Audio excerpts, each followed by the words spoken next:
But to be fair, in the comic books, Nick Fury has looked like David Hasselhoff and Samuel Jackson, so it's kind of perfect casting, really. It would be so good. I would totally watch a TV show that was an hour long of Samuel L. Jackson arguing with a car that could argue back. That would be my favourite TV show ever.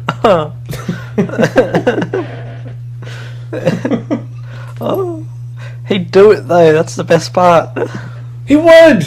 Yeah! He's just... Make this happen! Yeah. He's just that kind of guy. Oh dear. Well, if he can do things like snakes on the plane, of course he's going to do Knight Rider. Come on. Yeah. Like obviously, yeah, like, get him to play someone else, and, like, you'll get a younger guy to play Michael Knight and stuff. And basically, every episode starts with Samuel L. Jackson getting into his Knight Industries 2000. And he just has a gigantic argument with the car. It cuts away to the younger guy, Michael Knight, with his Knight Industries 3000. And he goes off and has the big action adventure and chases down the bad guys and does the slow motion jumps and everything. At the end of the episode, he's like, well, we saved the day again. Cuts back to Samuel L. Jackson still arguing with the car. The end. That would be the best thing ever. I'd watch that. I would still watch that. I would binge watch that. I think everybody on the planet would have to watch that. It would be mandatory. Yeah, in my world, if I was king of the universe, if I had the Infinity Gauntlet, I would, 1, make that series happen, and 2, make everyone love it. Forget about destroying half the universe, just make that happen. Yeah, with a snap of my fingers, That's there it right. is. Knight Rider, starring Samuel L. Jackson. Samuel L. Jackson, David Hasselhoff, and Chris Pratt. Yes! God, yes. Who's the voice of Kit? Robert Downey Jr. Yep. Yeah. See that? We're on the same wavelength. Yeah, this is going to work. That's right. This is going to happen. I'm going to start writing scripts for this. Oh God, yeah. Knight Rider, a shadowy flight into the world of a man who argues with a car. But Samuel L. Jackson plays Michael Knight Jr. Michael Knight Jr., yeah. David Hasselhoff shows up and goes, now son, you've really got to stop arguing with this car and solve crimes. But Dad, it keeps wanting me to go in 3rd. I want to go in 5th gear. You just hear Robert Downey Jr.'s voice, get your finger out of the cigarette lighter.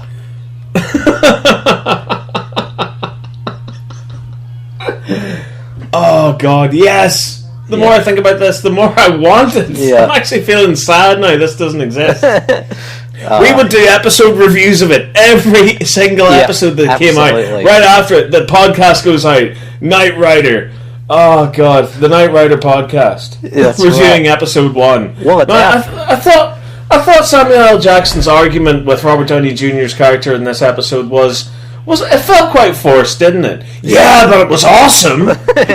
Rather subpar. I mean, he didn't have enough emotion. Yeah, he didn't use the word motherfucker enough. That's right. So, I mean, he only used it 16 times in this episode, so I felt it was quite lackluster. And there weren't enough snakes on the plane. No, there weren't, and I didn't really get the sense that he'd had enough of them. And they didn't, and you got to put John Travolta in there as like the villain.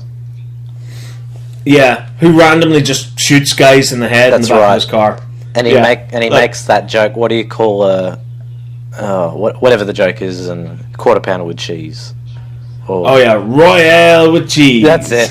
Do you know what they put? Do you know what they put in their French fries in Holland instead of ketchup? Yeah, that's right. Mayonnaise. They do it, man. They drown him in that shit. Oh God. And then Bruce Willis opens a briefcase every episode. Yeah, do you know what should happen in every single episode? And it's like Kenny in South Park. Like, John Travolta should always open a bathroom door. There's Bruce Willis just standing with a submachine gun, shoots him to death and walks away eating a Pop-Tart. And that should happen at the end of every single episode. But the twist is, it's a different bathroom. What? Just every time this character goes to the toilet, the second he flushes and opens the door, just Bruce Willis magically appears with a gun and kills him. And Uma Thurman's the love interest. Yes, she is. Yeah. And Harvey Keitel can be some character, I don't know. Oh, he's the head of Night Industries. Yep. Absolutely, yep. Christopher Walken, who would he be? Oh, he would be the henchman. Yeah? Yeah, he'd be the henchman. He'd be the one that comes in and does all the terrifying threats and stuff. But then they beat him by running him over with Kit. Every single episode. Oh, every episode. They find new ways to jump a car over a small incline and knock Christopher Walken over. And he's like, "Oh my God, you just hit me with your car that has the Cylon little blinker thing in the front, and now I'm down, and you're going to arrest me? That's crazy." Oh, but each episode's in a different universe, but all the same characters. Yes, it is. So one big multiverse. It's like the Twilight Zone meets Knight Rider and the MCU and Pulp Fiction. Yep. And every single episode, Christopher Walken has to talk about how he stuck a watch up his ass. I wore this uncomfortable hunk of metal up my ass for 7 years. Got dispatched, I came home. Now I give the watch to you. Don't lick it. Never put it near your mouth or your eyes. But it's a very priceless heirloom. Oh. Anyway. Winter Soldier, man. It's mad crack. Go out and watch it. Yeah. Or download it illegally, I don't care. Yeah. Like, I mean, you know, if you're ever at some sort of festival where someone's handing out copies of it, grab one. You'll be pleasantly surprised. Yeah. So, Guardians of the Galaxy. Guardians of the goddamn galaxy. Now, there is a movie that, by all intents and purposes, shouldn't work, and yet somehow does. And it doesn't come from a very rich background. Like, I never read any of the Guardians of the Galaxy stuff. I never even really knew about them up until the movie came out. No, I never watched it either. Never read any of the comic books at all. Which doesn't actually matter, because after watching the movie and instantly falling in love with it, I went back and like picked up a couple of the issues. Yeah. And it's just nothing like what the movies are. Nah. It's radically different. Yeah. And that group isn't even the original Guardians. It was the Sylvester Stallone and the Iceman, or whatever his name is. It was the characters that you see in Volume 2. Yeah. And Howard the Duck. And Howard the Duck, of course.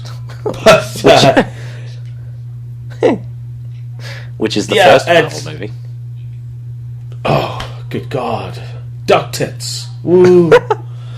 But Howard the Duck, man. That's a movie that scarred me heavily as a kid.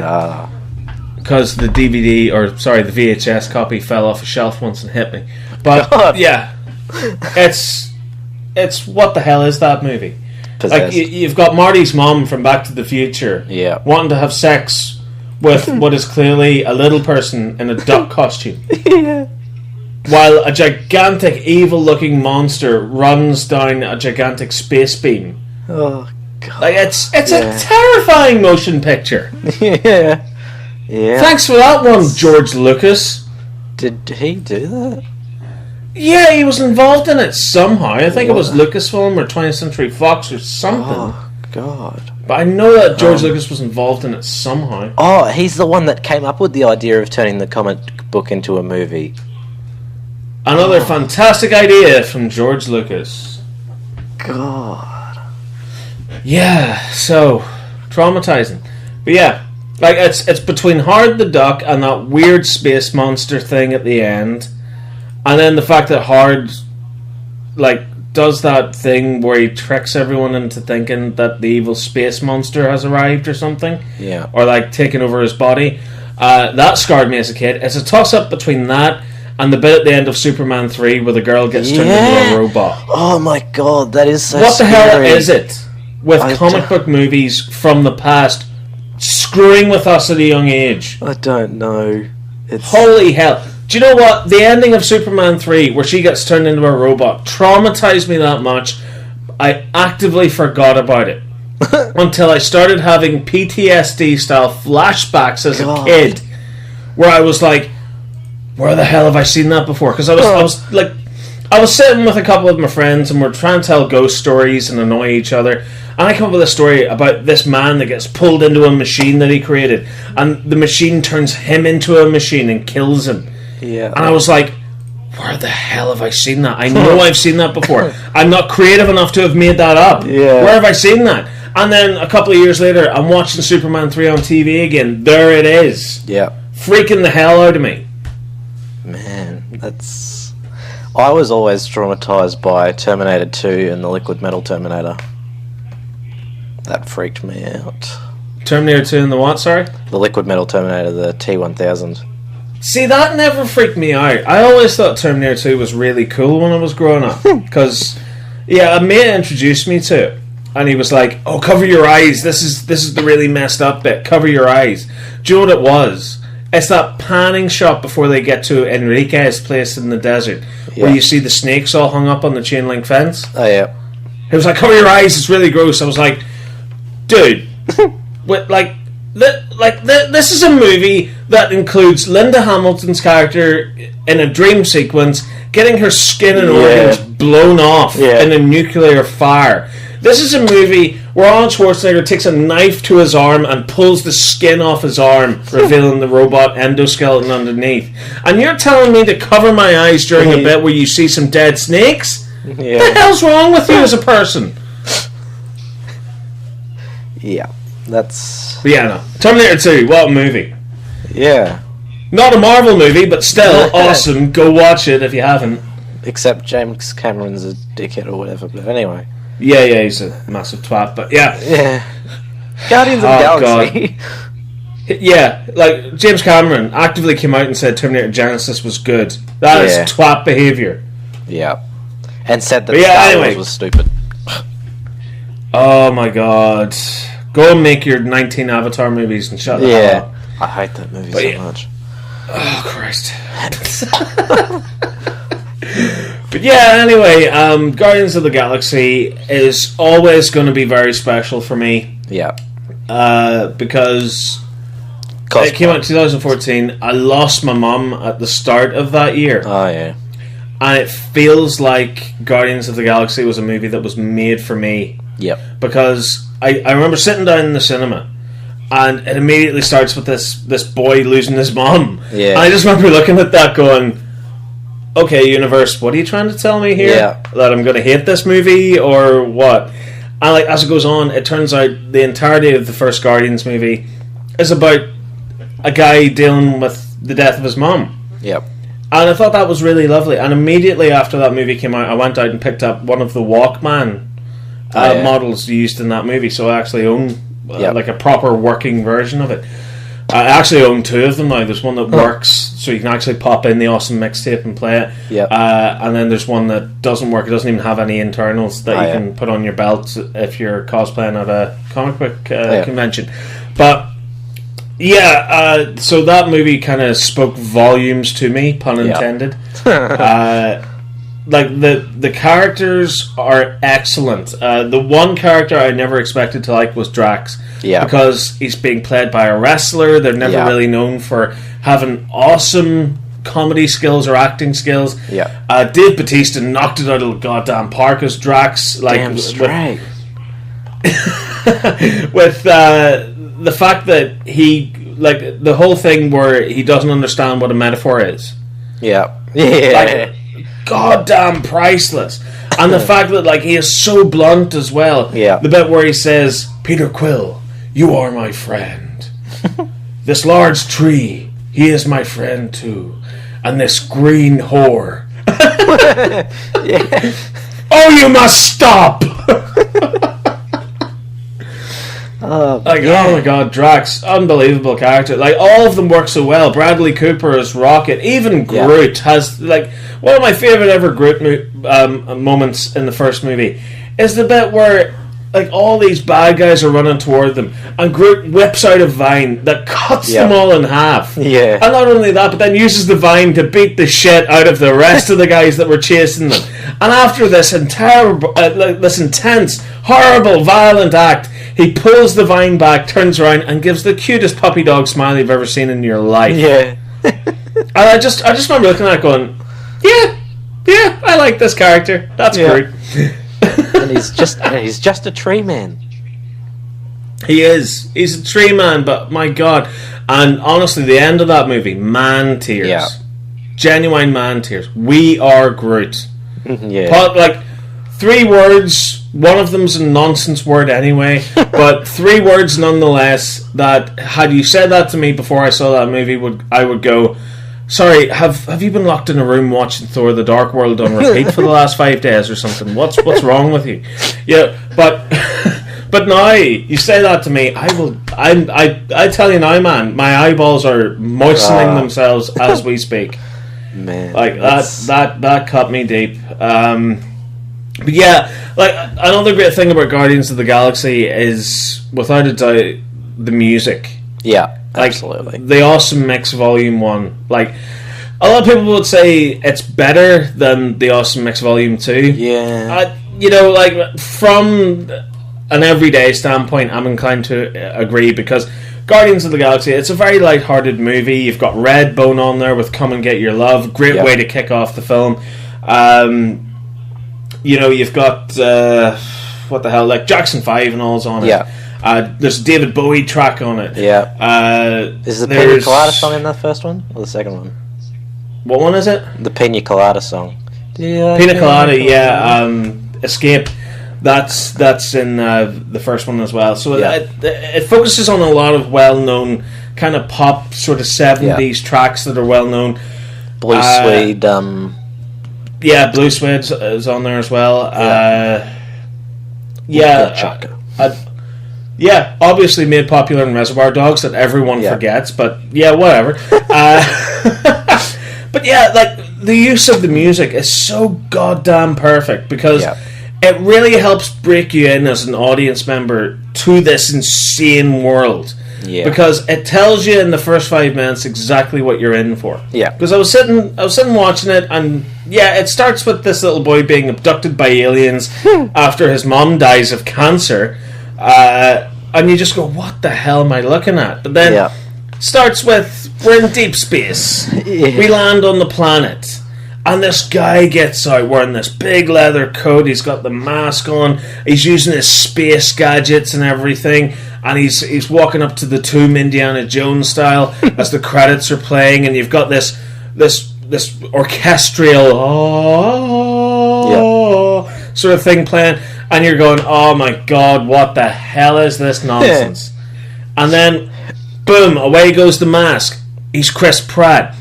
Takes out the Walkman, the same Walkman we saw the little boy use at the start of the movie, so we know who this character is. It's a great little visual link. Puts the Walkman on his belt, hits play, starts dancing, and just as the beat drops, just as the first hey, just as that kicks in, boom, Guardians of the Galaxy at a big widescreen with a little tiny Chris Pratt dancing in the corner. And he walks the whole way through this previously flooded tomb. Yep. Singing to this song with his headphones on, bopping away like it doesn't matter. And you just sit there and go, this is the greatest movie ever made. Yep. That's all I needed to see. This is immediately fantastic. You've got great performances by John C. Reilly as Roman Day. You've got Peter Serafinovich, who is a fantastic comedian. He's also the voice of Darth Maul, ironically enough. That's right. Playing Glenn Close as well. Like, you've this really mad, eclectic bunch of actors who are in what could so easily have been one of the worst movies ever made. Yeah, like this 1 foot out of place. This could have been the modern generation's Howard the Duck. Yeah. This could have been terrible. But somehow it was like the perfect Rube Goldberg machine. Everything mixes with everything else. Everything knocks onto everything else. Fits and slots together so perfectly. And creates this insane movie that I genuinely love. Yep. It is fantastic. And on an interesting side note, I was, well, depends on what your definition of the word interesting is, but you know what? It's my story. I'm going to tell it. All right? So just listen. All right? It's a quick story. It'll be over soon. Oh, we'll talk about more Marvel movies. All right? All right. But anyway, so I was in Majorca Yep. during like the summer of 2014, and I was watching the TV, and yeah, they had some English programs. Most of it was in Spanish, and a TV clip, like a TV trailer sort of advert comes on for Guardians of the Galaxy, and I'm sitting watching it going like, yeah, that's that weird movie that's coming out. That's the new Marvel movie, isn't it? Like, it looks mental, but like, you know, they're the same company that did the Avengers, so I'm sure it's worth a go. Yeah. And at the end, like, the logo comes up, but it doesn't say Guardians of the Galaxy. It says Guardianas de la Galaxia, and even the voiceover guy says it, and I'm like, huh, so that's what Guardians of the Galaxy is in Spanish. So the moral of this long meandering tale, gentle listeners, is the fact that Guardians of the Galaxy, when translated to Spanish, is Guardianas de la Galaxia. Yay, my pointless story's over. Anyway, Marvel movies. Essential. Absolutely. Yes, it is.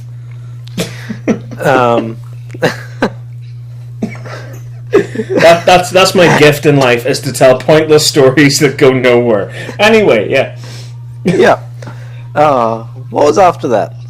Ant-Man and Age of Ultron, wasn't it? No, it was Age of Ultron first, Then and then Ant-Man. Ant-Man was after it. Yeah. So, Age of Ultron's fine.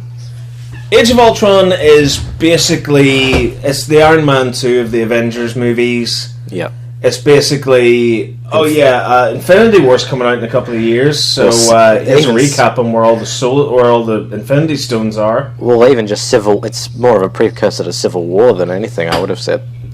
Yeah, that too. But it feels like it's a movie that's spinning its wheels. It's going, hey, it's another adventure with the team. Yeah. Where everything goes horribly wrong. Yeah. But yeah, James Spader as Ultron. Man.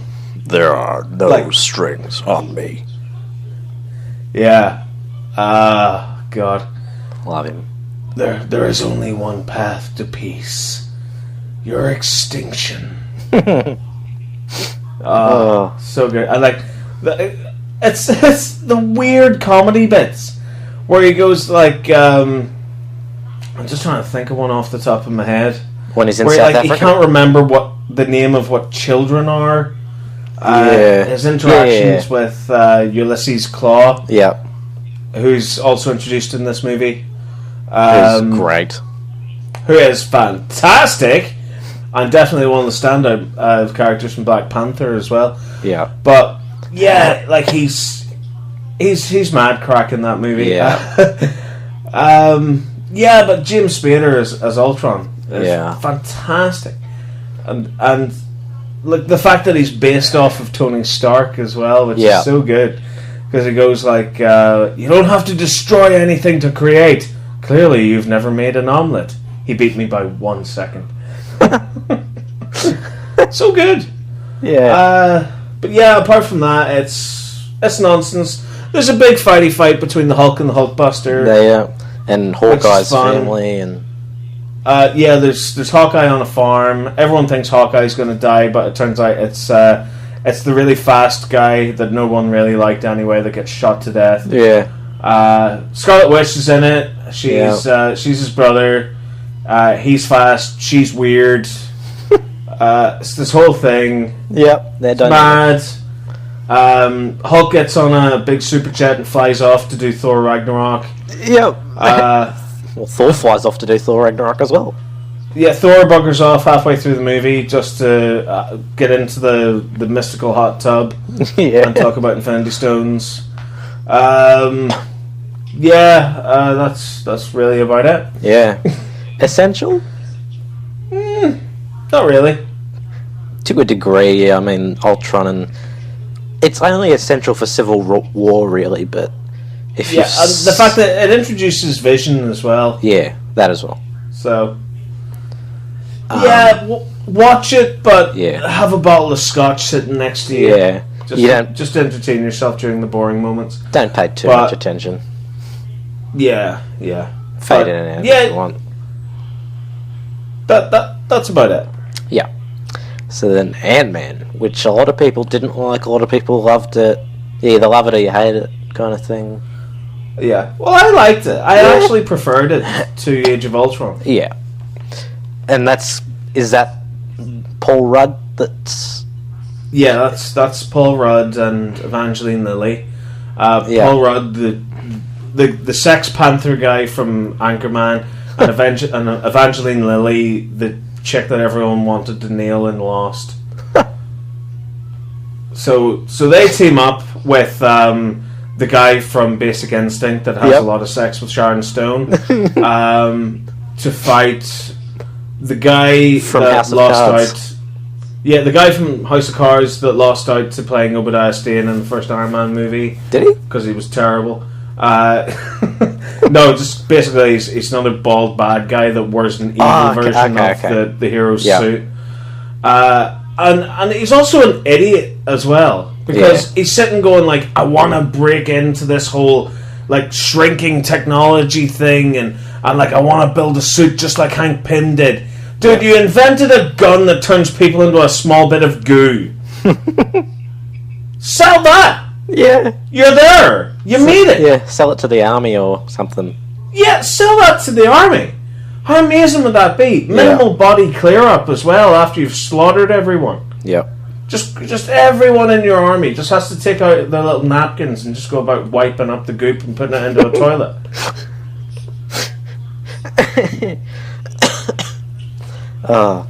And Michael Pena. And Michael Pena, they like one of the best little supporting character moments ever. Like where he's telling his little stories. Yeah.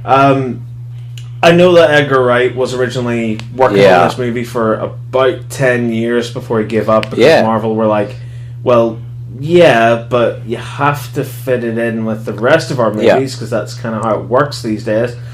But so it's a crying shame that Edgar Wright couldn't play ball with Marvel.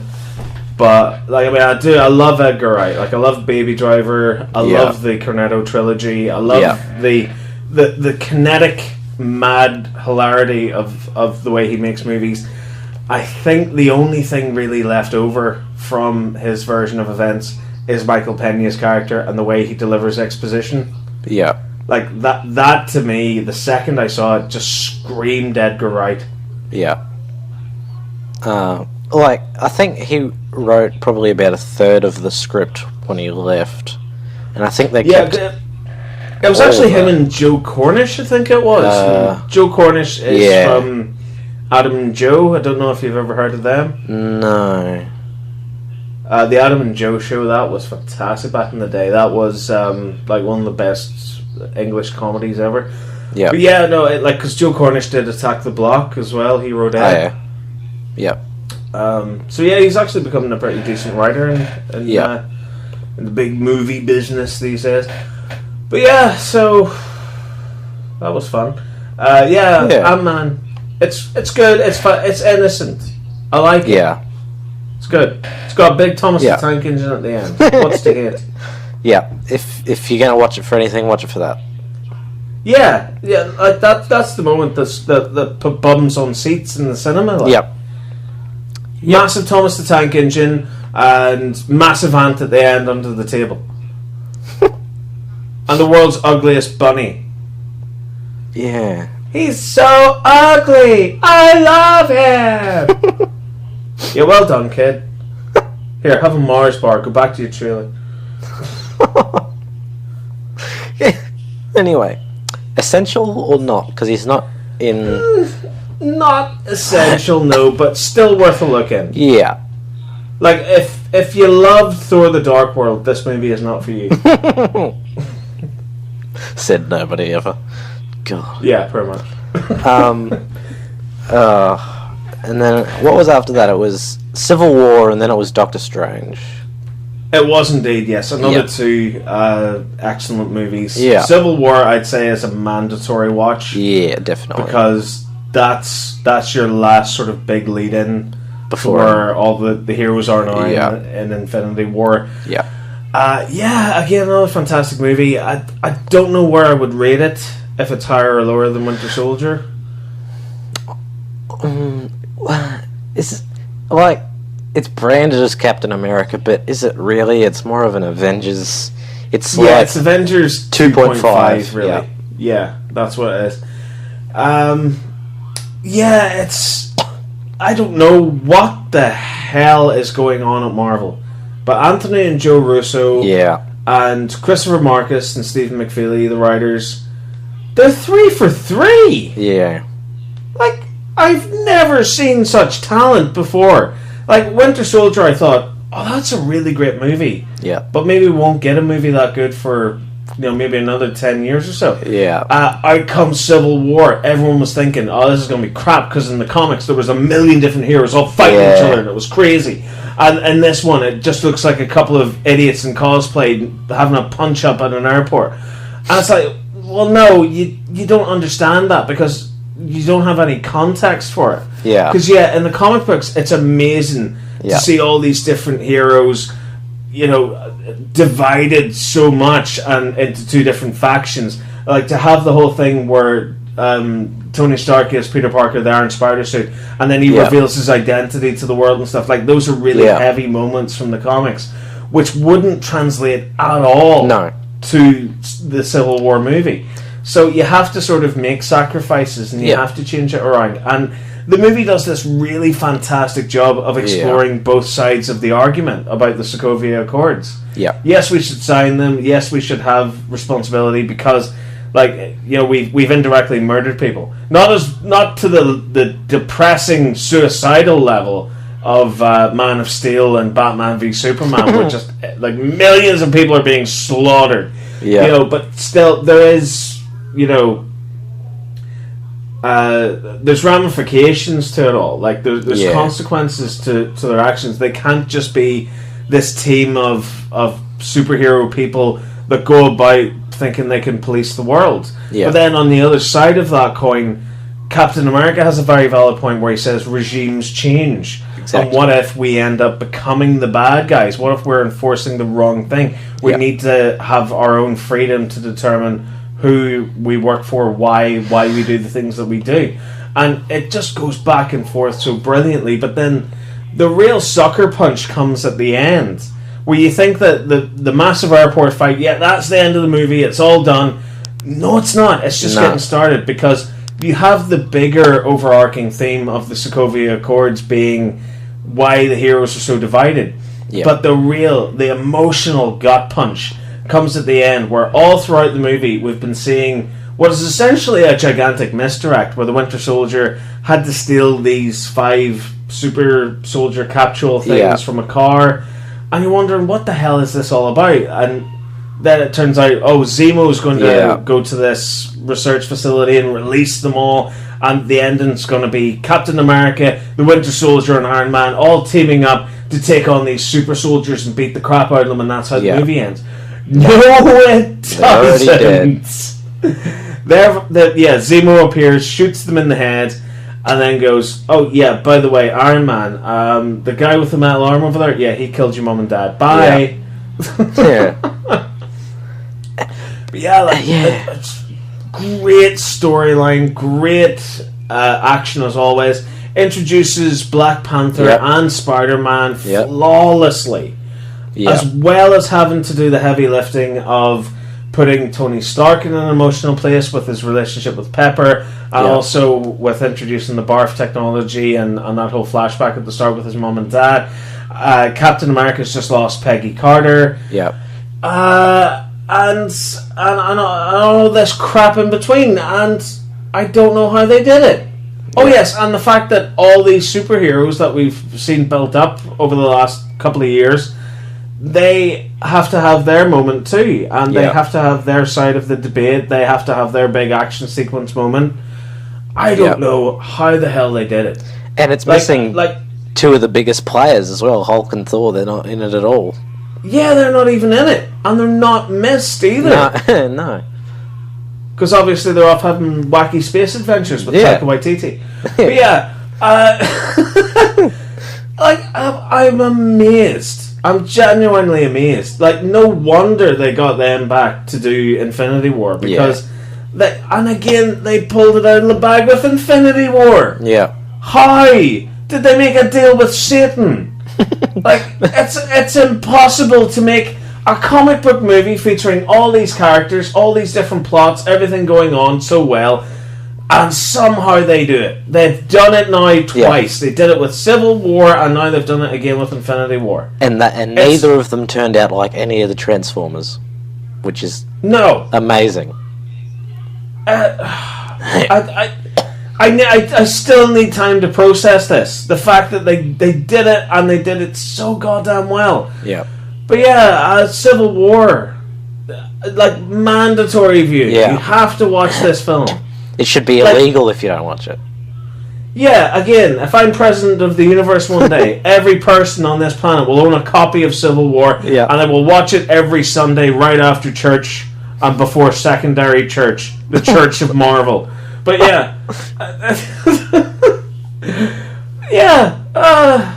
Civil War. Great. Brilliant. Fantastic. Watch it. Probably a very close second after Iron Man for me for favourite Marvel movies. Wow, really? You'd rate it that high? Yeah, it's just the I think it's mostly the dynamic between Cap and Tony Stark, because Tony's still that arrogant dickhead, and he's kind of and you've been seeing that relationship building since the first movie, because obviously, like, a lot of people sort of criticize Marvel for going, oh, you just make basic cookie cutter comic book movies. Like, there's no real depth like there is with DC, Batman v Superman and all. It's like, well, no, Marvel movies on the surface, you can sit and enjoy them as they're big, fun, dumb blockbuster movies. But if you want to sit there and analyse them and unpack them, you can. Yeah. And the great thing about having so many movies now isn't the fact that you're going to get franchise fatigue anytime soon, because they each have something important to say. Not you, Thor the Dark World, sit back down and shut up. But for the rest of them, they have something to say, and they have something to add to the universe. Yeah. So, for example, with Tony and Steve's relationship, the reason why they are so sort of out of touch with each other and so bitter with each other is the fact that for years, all Tony wanted was the approval of his dad. He never got it. We saw that in Iron Man 2, when you see Howard Stark trying to record the thing for the Stark Expo, and Tony wanders in as a little boy, and he says, get him out of here, you know. Yeah. Like, all he wanted was the approval of his dad. And yet, while growing up, all his dad ever talked about was, I was friends with Captain America. Yeah. I saved the world with Captain America. Captain America gave his life to save us all. You know, and so then that's why you get that great line where he says, that's the guy my dad would never shut up about. You know? Yeah. So that's why they're so on edge. And then with Steve Rogers, he despises Tony because he's everything that Steve isn't. Yeah. You know, Steve is this hero that appreciates what he has. He appreciates the power that he's been given. Whereas Tony Stark doesn't. He sees it as something subsidiary to himself. It's just, I can throw away billions of pounds or billions of dollars and build this advanced robotic fighting suit, and I can get drunk in it and piss in it, and I can go like flounder about and save the universe with it and be this really cocky, smug dickhead of a character. Yeah. And he doesn't respect the power that he has in that suit. So it was like so interesting a dynamic to see that switch in Civil War, where Tony Stark went from the guy that was like, ha, the government can kiss my ass, you can't have my super suits. Like, he switched and became, no, we need to be put in check, we have to be put in control. Yeah. And Steve Rogers being the guy that went from, Yes, sir. No, sir. 3 bags full, sir. He went from being the ultimate soldier to saying, well, no, I don't agree with what you're doing. I don't agree with the people in charge. I think you're keeping secrets. Like, obviously the whole thing with Hydra overtaking shields and sort of rising up throughout shields. That was enough to put him on the opposite side of that, for him to go, no, we need to work on our own here. We need to be left to our own devices because we can't trust whoever's in charge. Yeah. And then it all comes back to that iconic line of, like, you're not a soldier, Stark. You know, like, you wouldn't lie down on a wire and have the rest of your squad climb over you. And Tony has the great line back saying, no, I just cut the wire. Yeah. Yeah, it's... Yeah. You're absolutely it's great right. for it to hit boiling point. Yeah. And it's that great moment at the end of Civil War whenever, you know, Captain America wins. Yeah. Like, he kicks the crap out of Tony. And, like, Tony's last act of desperation is to go, you don't deserve that shield. My father made that shield. Yep. And it's such a perfect loaded moment. And Captain America, because he is of such virtue and truth, even though you have that great line from Zemo earlier where he says, your eyes always look so blue, Captain, but now that I see them for real, there's a little bit of grey in there. Like, that says so much. Yeah. So the fact that Steve Rogers feels the need to drop that shield and leave it with Tony, like, it's... And that, you know for a fact, that's getting paid off in the next Avengers movie. Yep. Absolutely. But, oh my god, Civil War. Yeah. Like, you could write a book about it. They did. It's called Civil War. But you could write a book analysing it. Yeah. Like, you could sit there for days just going like, this is what this line means, oh my god. Yep. Yeah. Mandatory. Otherwise, we'll come to your house and beat the shit out of you. Yes, it's essential. I will break your knees. They made a movie about that. It's called I, Tonya. Yes, they did. I haven't seen it. But it's got the new Margot Kidder in it. Yeah. Based on true events. Yeah. Anyway, Doctor Strange. Dr. Stephen Strange. He's basically Iron Man, except he went to Harry Potter's school for wizards. Yeah, and he's got your name. Yeah, he does, which is awesome. And also my nickname in school was Stephen Strange. So, yeah. Was it? Nah. But wouldn't it have been awesome if it was? Yeah, I got called Strange a lot in school. So yeah, I think I've had that as well. Yeah. I think everybody. Stephen Anyway. Strange, way. Based on a not so well known character, I would say, to most people at least. Yeah, although in all fairness, they've been trying to crap out a Doctor Strange movie now for the past 40 odd years. Yeah. Like they made one in the 70s where it looks like a porn but without the sex. God. Like he's got this big 70s handlebar mustache. It looks god awful. Then there's a couple of movies that were made about swords, sorcery, and stuff. Yeah. That are based off like failed and rejected Doctor Strange scripts. Yeah. And then of course Doctor Strange gets a name check in Spider-Man 2. Yeah, he does. Like it's one of the names that they're trying to come up with for Doc Ock. Yeah. It's like Science Squid, Doctor Strange. I like it. It's good, but it's taken. Yeah. So it's like, oh my god, in that universe, in the Tobey Maguire Spider-Man universe, Stephen Strange exists. Yeah. And it's because he'll take Tony's place after the events of Avengers 4. You know he will, yeah. But I'm fine with that as long as we get the science, like the cool facial hair bros line. Yeah. And I need that. Even their character arcs are different, but they've got very similar personalities. They're both real cocky and think they're better than everybody else, and super rich. Yeah. Although, in all fairness, I would say that Doctor Strange earned his powers more than Tony did. True. But then again... obviously... and again, it's so very similar because both of them became heroes after having something horrible happen to their bodies. After a terrible accident / planned terrorist attack. Yeah, except... Well, then you could say, though, that Strange was an idiot and he was texting while driving. Yeah, that's true. So he kind of brought it on himself. True. And Tony was attacked by terrorists, so I suppose there's that to say that, well, maybe Strange doesn't deserve his powers because he's reckless. Yeah, but in all fairness, though, it's all down to the character arc, isn't it? Yeah. So, he's too cocky for his own good that he's... Yeah. The reason why he was distracted while driving wasn't because, he was just texting at random. It was because he was like, okay, who's the next person I can save that's awesome? What's, a really tough challenge for me? Yeah. So, he's actively saying no to people that require his immediate surgical help. Yeah. So it's interesting to look at it from that point of view. But yeah, I would say it's essential to watch.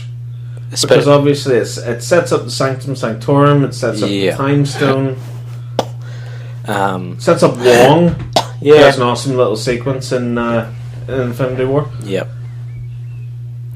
I'd say it's essential viewing. Yeah, I wasn't disappointed by it. I probably went in with fairly low expectations, and it was better than I expected it to be.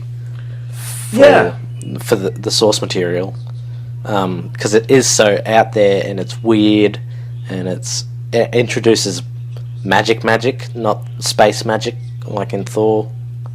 Yeah.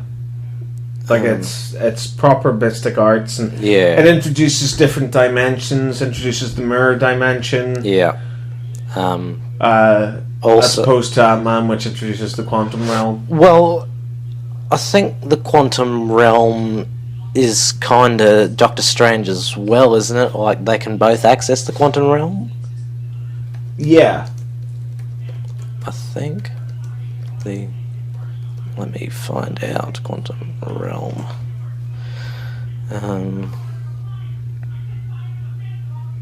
Yeah, I think he can. For argument's sake, let's say he can. Yeah, I know Captain Marvel can. Anyway, that's a different movie. It is. One that isn't out yet. Yeah, not till at the time of this recording. Not till next year. Yay, Carol Danvers at long last. Yay. Well, Ant-Man and the Wasp comes out later in July, I think, doesn't it? Indeed it does, yeah.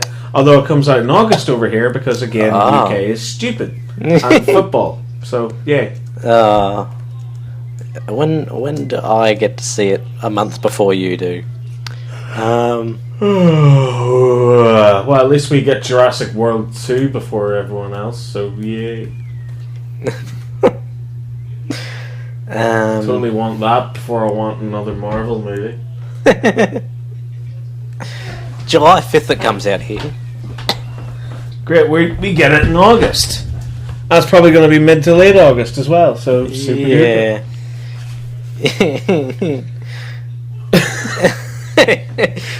Yep, you get it a whole month later. Well, that's heartening. You got Deadpool same time. Deadpool 2 at least. Yeah, I've seen Deadpool already. So. I haven't seen Deadpool 2 yet. Oh, you're gonna love it. Yay. Is it very X-Forcey? Spoilers. They all die. Except Deadpool. I don't want to spoil it. Alright, anyway. I will say, though, there is... there's an X-Force character in it. Yeah. who is a bad guy in the comics, but for some reason has joined the X-Force here. You don't see much of him, but when you do, look closely. Okay, because is it going to tie into future movies, or...? No, it's just that it's a fun little cameo. Okay. But no, it's enjoyable. Yeah. I'd say it's about the same level as the first Deadpool movie. Okay. So only with bigger budget and more explosions. Yeah. That sort of thing. Alright. What was after that? It was Guardians Volume 2, wasn't it? Yes, it was. Guardians 2. A very underrated movie. I didn't like it the first time I saw it. No, I thought it was, especially that ending. I mean... Yeah, the ending really got me because, again, much like the first Guardians, I associate the first Guardians with losing my mum and trying to deal with how I felt about that.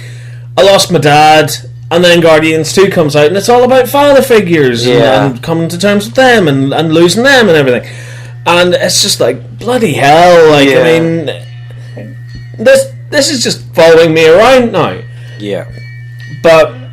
No, the first time I saw it, I think it's because I went to one of those midnight screenings where they showed the first movie before they showed this one. Yeah. So I think I'd sort of reached my fatigue point sort of halfway through Guardians 2. Yeah. And it's a radically different movie when you compare it to the first one. Yeah. Where the entirety of the group is split up for most of it. It takes place on 2 or 3 different locations. Yeah. We spend a lot of time on Ego's planet. I think it's a movie that if you have patience with it, it'll give you so much back. Yeah. How good is what's his face? Kurt Russell? Yeah. God damn it, awesome. Yeah. And again, like Marvel's weird obsession with making actors look like the younger versions of themselves. Like at the start, whenever he's driving with Peter Quill's mom, they're listening to Brandy. Yeah. That's Snake Plissken! Escape from New York. Yeah. And LA. Escape from, oh god, where is it set? Mississippi. Yeah, Escape from Mississippi. Technically Escape from her. Yeah. But obviously, he's the villain in that. Yeah. Honest to God, right? Like, you can sit and ask Anthony this, because he went to the cinema to see it with me twice, I think. Yeah. And both times he laughed his ass off, because I goddamn love that Walkman. And the bit where he goes to crush it. Yeah. Every time I muttered, like, either under my breath or I said it out loud, I just went, "You bastard." I think it was worse the second time because I knew it was coming. Yeah. And I sat there with this really disgruntled look on my face. And Anthony just looked over to me and I just went, "You bastard." Like, that's unforgivable. Yeah. Like, you don't crush a man's Walkman. You don't take away a man's tunes. Yeah. Yeah. It is... Is he one of the best Marvel villains, do you think? He's definitely up there, yeah. Yeah. Because he has such a compelling story, and yeah, obviously his ultimate goal doesn't really make any sense, where he's like, yeah, I want everything to be me, so I'm terraforming everything. Yeah. But just as a bad guy, he's so personal because he is Peter Quill's dad. Yeah. So you get that whole thing where, like, and it's set up so well too. That's something I really admire about James Gunn as a writer and a director, is that he has this great setup to payoff ratio. So at the start of Volume 2, you have him talking to Gamora, where he says, "Look, all of my other friends, they had a dad. They could go out and play catch with him. I never had that. I used to tell people my dad was funnily enough, we're getting back to Knight Rider again, David Hasselhoff. Yeah.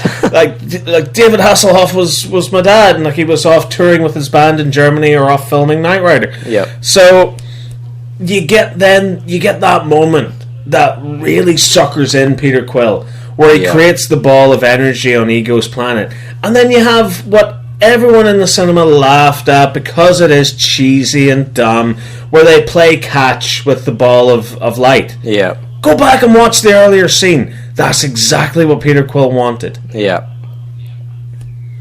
Yeah, it's very it's almost like a Steven Spielberg movie. It's all about family and It is, yeah, and dickhead father figures. yeah. Yeah, it's a classic Steven Spielberg movie. Yeah. What about the introduction of Mantis? Yeah, I like Mantis as a character. I like Palm Clementieff or whatever the hell her name is. Yeah. She's got a voice that sounds like if she wasn't an actress, she'd be doing ASMR on YouTube. Yeah. Yeah, she's a fun character. I like her in Infinity War as well. Yeah. Like she has these little background moments. She has these great little joke moments too. And they do the same trick twice with her. Like they use her to sort of put ego into stasis. Yeah. And they do the same thing in Infinity War, where they try and use the same tactic against Thanos. Yeah. So I think she's a decent enough addition to the Guardians. Yeah. I think she's still very much on the outside, because for me the Guardians are the 5 members. Yeah. And Mantis is just sort of along for the ride. Yeah, she's there if she needs to be used, but if she's not, pretty much, yeah. Yeah. She's like an ancillary character on a sitcom. Pops in whenever they need a quick punchline. Yeah. Obviously, the standout villain in this was Taserface. Of course, yes. What a stupid name. I did like that recurring theme where just everyone that he introduces himself to pisses themselves laughing. Like that great scene where the poor guy has just been burned, and like he rings up the Sovereign, and he goes like, "I am Taserface," and the woman on the other end of the line just bursts out laughing. Yeah. Like the poor guy can't catch a break. Even as he dies, he can't catch a break. Yeah. And of course, Sylvester Stallone and Michael Rooker back again in the same movie. Yeah. It's cliffhanger all over again. It's fantastic. How good is Michael Rooker as Yondu though? Oh my god, he's perfect. Like, I mean, I get why they killed him off, but why? That made me so sad. Like that great scene between the two of them on Contraxia. Yeah. By the way, when we first go to Contraxia, there is a song playing which was composed for the movie that hasn't been released. People have bombarded James Gunn on Twitter saying, "What's the Contraxia song? Release it!" Because it sounds amazing. It's this like slow beat techno sort of thing. Yeah. What is it? And he says, "Well, no, it hasn't been released." But anyway, there's a great scene on Contraxia between Sylvester Stallone and Michael Rooker, where the two of them confront each other, and Michael Rooker is desperately, as Yondu is, trying to get back in with the rest of the Ravagers, but Sly Stallone just knocks him to the ground with it. Yeah, like he goes like, "You betrayed the code. Ravagers don't deal with kids." Yep. And Yondu had just been with some weird robot prostitute. Yeah, like the first time you see him, he's shirtless, and like the prostitute's just so bored of him, she just turns herself off. Yep, and Howard the Duck. Howard the Duck. Again. You're out of luck once you've gone duck. You never go... get unstuck? Once you go quack, you never go back.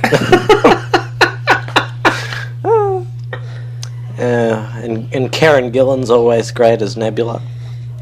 Oh god, Karen Gillan, man, is she having like the best career out of all the companions ever? Yeah, I mean, Jumanji, Guardians. Arthur Darvill's done some stuff, hasn't he? Yeah, he's playing the version of the Doctor on a DC show. Yeah, that's right. I forgot about that. Pearl Mackie hasn't done anything yet. I mean, to be fair, she's only just come out of Doctor Who, though, so... Yeah. Jenna Coleman's doing okay. Yeah. She's in The Crown, or whatever it is. Yeah, Freema Agyeman was in that god-awful Sense8 thing on Netflix. It was terrible. Billie Piper did some stuff. She played a prostitute. Yeah, that's right. in a god-awful ITV2 show. But Karen Gillan knocking it out of the park lately. Obviously, Dave Bautista's great again as Drax. Yep, getting all the lines. They've made him way more funnier in this one. Yeah, that great bit where he goes, "Did you make a penis?" Yes, Drax, I have a penis, and it ain't half bad. That's just the look he gives him. Yeah, he's like, Oh, and Bradley Cooper's great as Rocket again, and and of course Vin Diesel, just absolutely sublime as Baby Groot. And the relationship between Peter Quill and Gamora has obviously progressed, and they're more involved with each other. And I love that, the fact that she's so ready and willing to go, look, I like this guy, but I need to keep him away from me because I can't do this. Yeah. And the bit where even Peter Quill almost has a Deadpool moment where he breaks the fourth wall by going, come on, we've got that Sam and Diane from Cheers thing going on, where it's a guy and a girl that dig each other, but they can't ever get together because once they do, the ratings will go down. And it's and then the bit where she storms off and he goes, come on, what about Cheers? And she goes, I don't know what Cheers is! Oh, that's great. So Guardians 2, I would say that's a must-watch. Yeah. Simply for the fact that it's a good movie. It's not really essential for Infinity War, but it's just a good movie. Well, a bit, because it sets up Mantis, and it sets up what she does in Infinity War. Sets up where the characters are in Infinity War and who they are. So, I would say... I would say have yourself a double bill of Guardians. Yeah. Watch them both. Yeah. What was after that? It was Spider-Man Homecoming. Yeah, it's not what I would call essential. No. But it's good. It's a fun time. Yeah. It's as Jeremy Jahns would say, who is obviously the best internet critic ever, as he would say, it's a good time, no alcohol required. Although, maybe sneak a bit of whiskey into your Coke. What? Oh, God. Anyway, I think we talked about that earlier with Michael Keaton, and obviously, if you haven't seen it, it's been out for a while now, so... Yeah, the people that haven't seen it are still in their comas after Thor: The Dark World.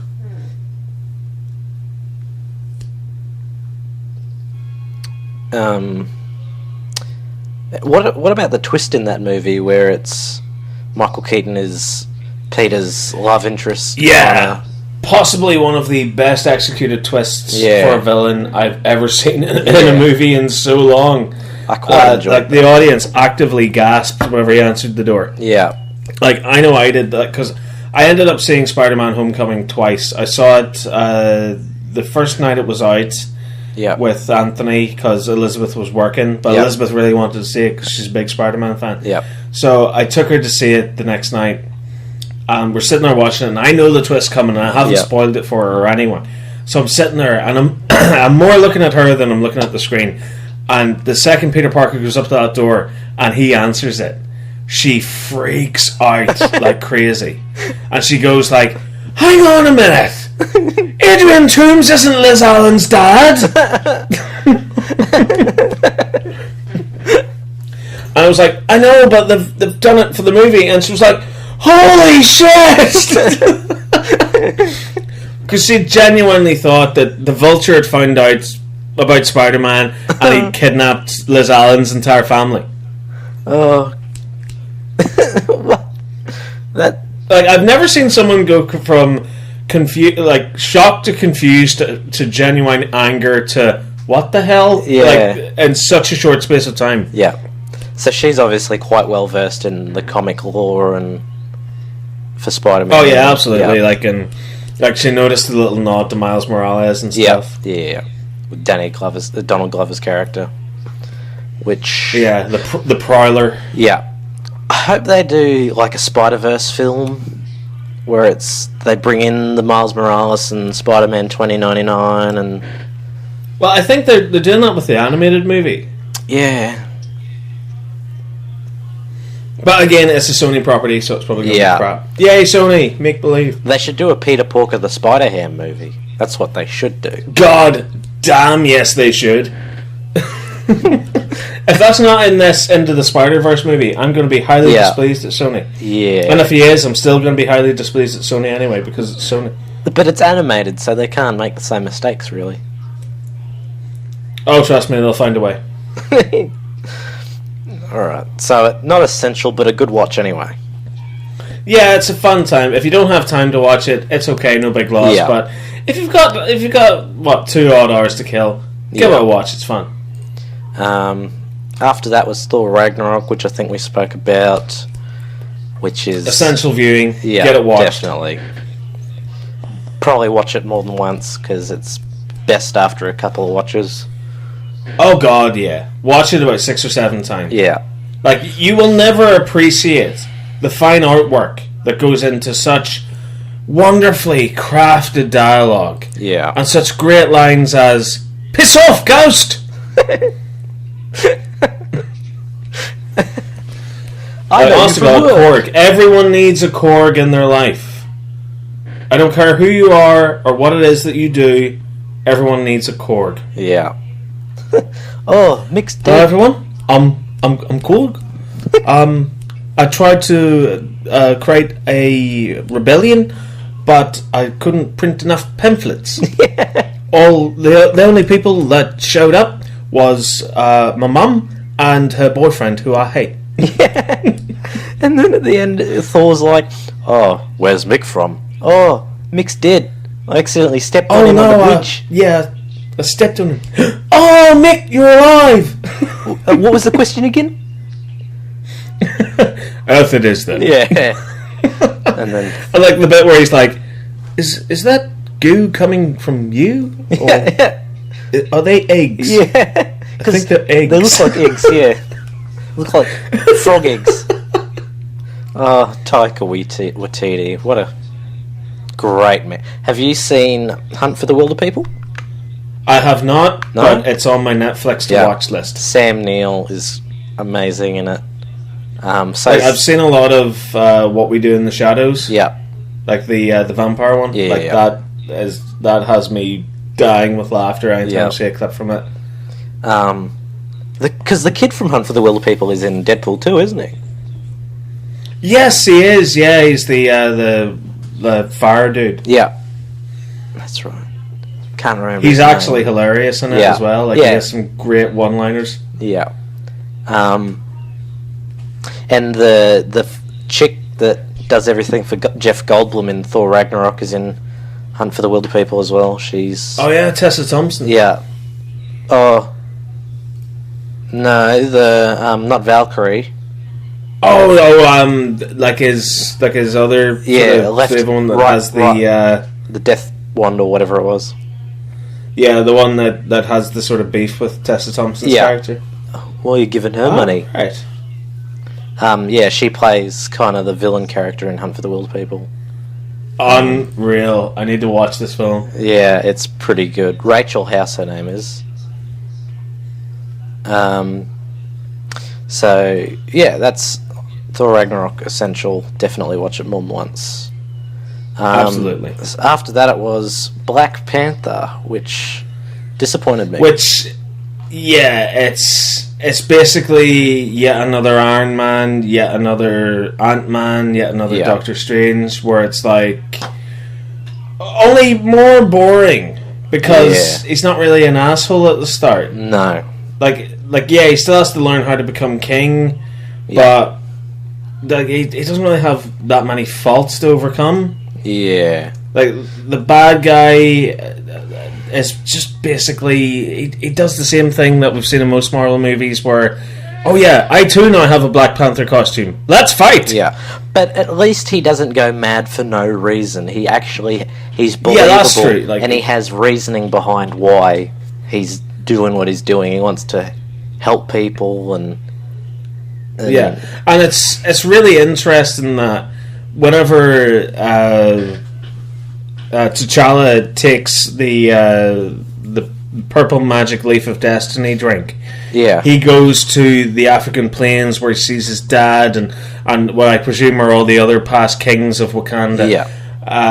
Whereas whenever Killmonger takes it, he goes back to his dad's apartment. And has a conversation with him, and it sets up exactly why this character is who he is, because he's grown up thinking like entirely focused on the prejudice and the hatred toward his people, as taught to him by his dad. And that kind of resonated like with me, because I come from a place in the world where when you grow up in a certain community, you're told to hate the other half of that community. You're never told why. Like you're told of the atrocities that they committed in the past. Whereas the other side are told exactly the same thing. The atrocities that were targeted at your people growing up.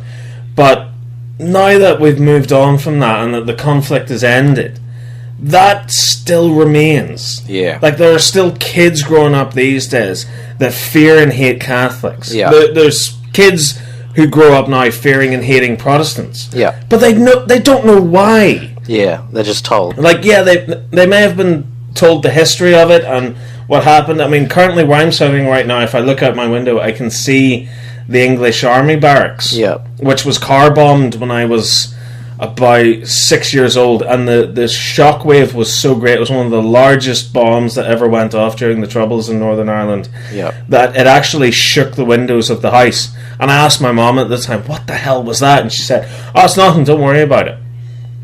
You know, and I remember stuff like that happening. But now in this day and age, you know, like, we're over that now. But still this hatred and this prejudice remains. And obviously, like, it's a completely different thing with what they're talking about in Black Panther. But it is something that did resonate with me, because I was like, like this is a kid that's grown up from a young age, perhaps experiencing these prejudices, but definitely being taught about them.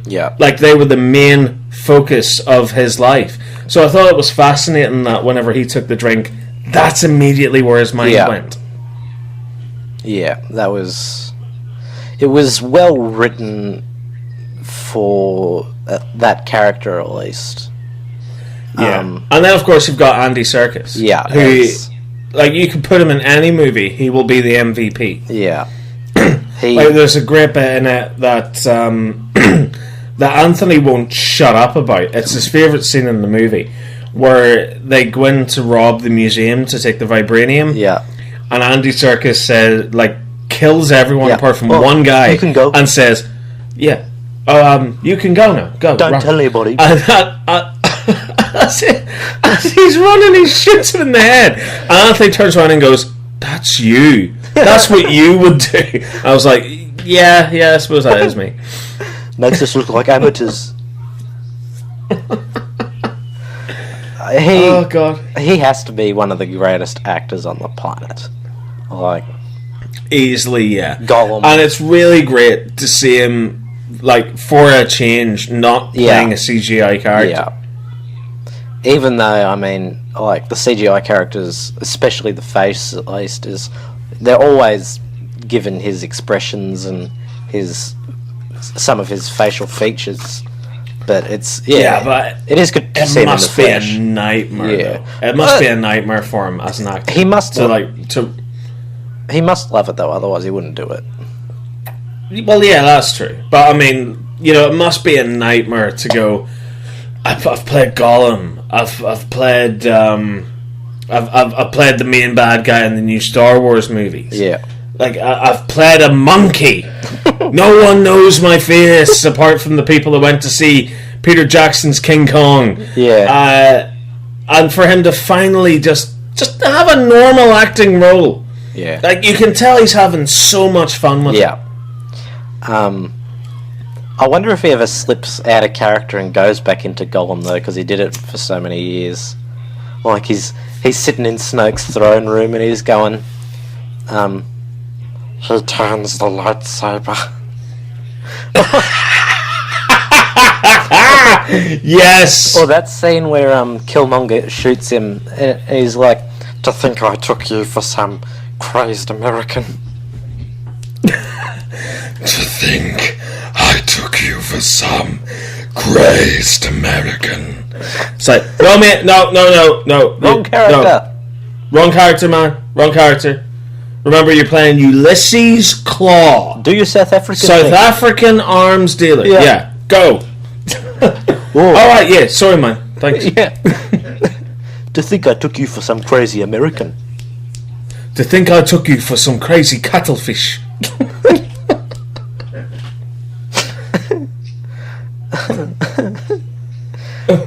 They look like space aliens. Do you think... I'm from South Africa. Hi. I'm doing my best impression of the bad guys from Lethal Weapon 2. Do you have any cougarans?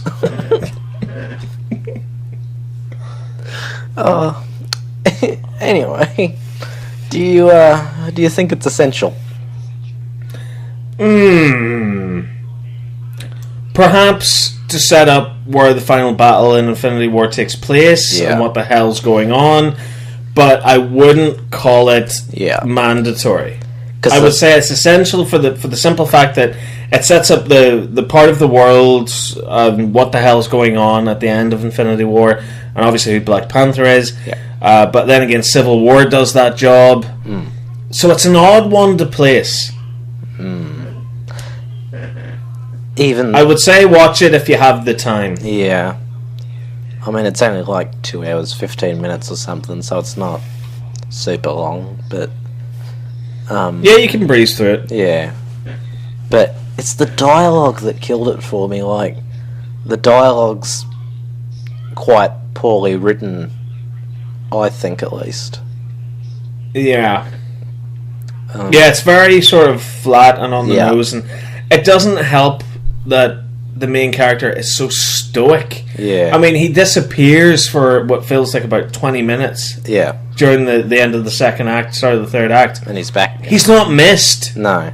Because all the other supporting characters have better charisma and work better together.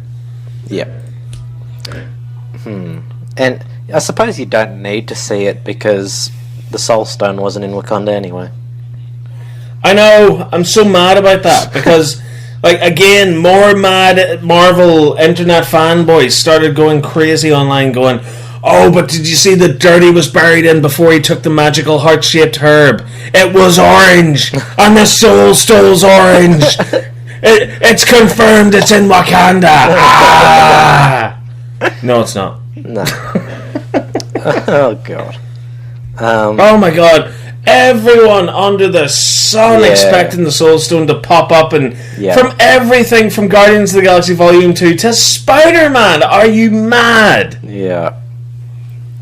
Yeah, I'm kind of glad it wasn't in Wakanda, though. Yeah, actually, so am I. Because then you wouldn't have had Red Skull. Yeah, I'm glad they did something different with it. And I like that there was a test to get it. Yeah. It wasn't just a case of, oh my god, look, there's an Infinity Stone just randomly lying around that nobody's ever researched or did anything with. Yeah. I'll take that. Bye. Well, speaking of that leads us into Infinity War. It does indeed, yes. The greatest... I would say it's definitely recommended. It's essential viewing if you want to see Infinity War. Yeah. Because it is Infinity War. That's right. Did you see it opening night? I did, yeah. I saw the midnight screening. So did I. Randomly enough, right? I had my tickets booked to see the midnight screening. Next thing you know, my friend Anne text messages me and goes, "Do you want to go see Infinity War on the Thursday, the day after, at 1 o'clock?" Like, I accidentally booked 2 extra tickets. So I had Anthony staying with us that night to go see Infinity War, and I said, "Okay, let's go see it again." So, within the space of 24 hours... within the space of 12 hours, I had seen the movie twice. God. See, because it came out on the 25th, and that was our Anzac Day for all the war stuff and during the First and Second World War and everything. I see. So the cinemas didn't open until 1 in the afternoon, but I still think we got it before everybody else did, technically. Yeah. And I saw the first showing around where I am, which was cool. We saw it on the IMAX screen. Goodness me, that's one for the obituary, isn't it? Oh yeah. Saw Infinity War before everyone else, and just a graphic of a middle finger. A graphic of the Infinity Gauntlet giving the middle finger. I wish that was the poster. Do you know, I actually have the Marvel Legends Infinity Gauntlet. The Infinity Gauntlet. Yeah. Yeah. And there's a little option on it, which is, it's really nice because you put it on, it has these little hoops inside that you slot your fingers through. Yeah. And all of the fingers and the thumb are articulated, so you can move them. What's even better is that it's got a lock function on it. So you can bring all the fingers down into a fist, hit the lock button, and take your hand away, and it'll still be in the fist.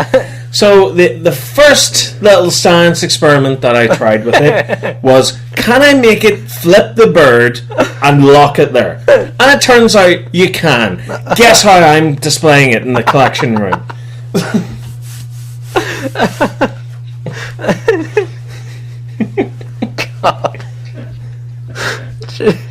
God almighty. Oh. Is that with your Iron Man and Star-Lord? Star-Lord helmet, yep. A Thor hammer, I'm a Captain America shield, I'm my Iron Man rip-off gauntlet that I got from China. Yeah, it's right in the middle. Everything surrounds it. My Agents of S.H.I.E.L.D. badge. Yep. My Iron Man 2 arc reactor that has the little cartridges that pop out of it. Oh, yeah. Yeah, all right in the center of that is the Infinity Stone flipping the bird. Have you seen I think Marvel Legends did a Black Panther mask helmet?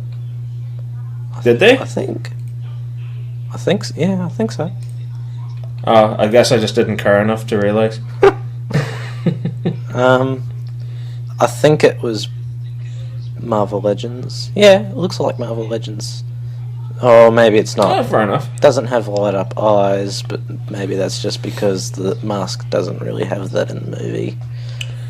Yeah. Well, nothing can top the Star-Lord helmet for me. Because it's got the Bluetooth speaker in it.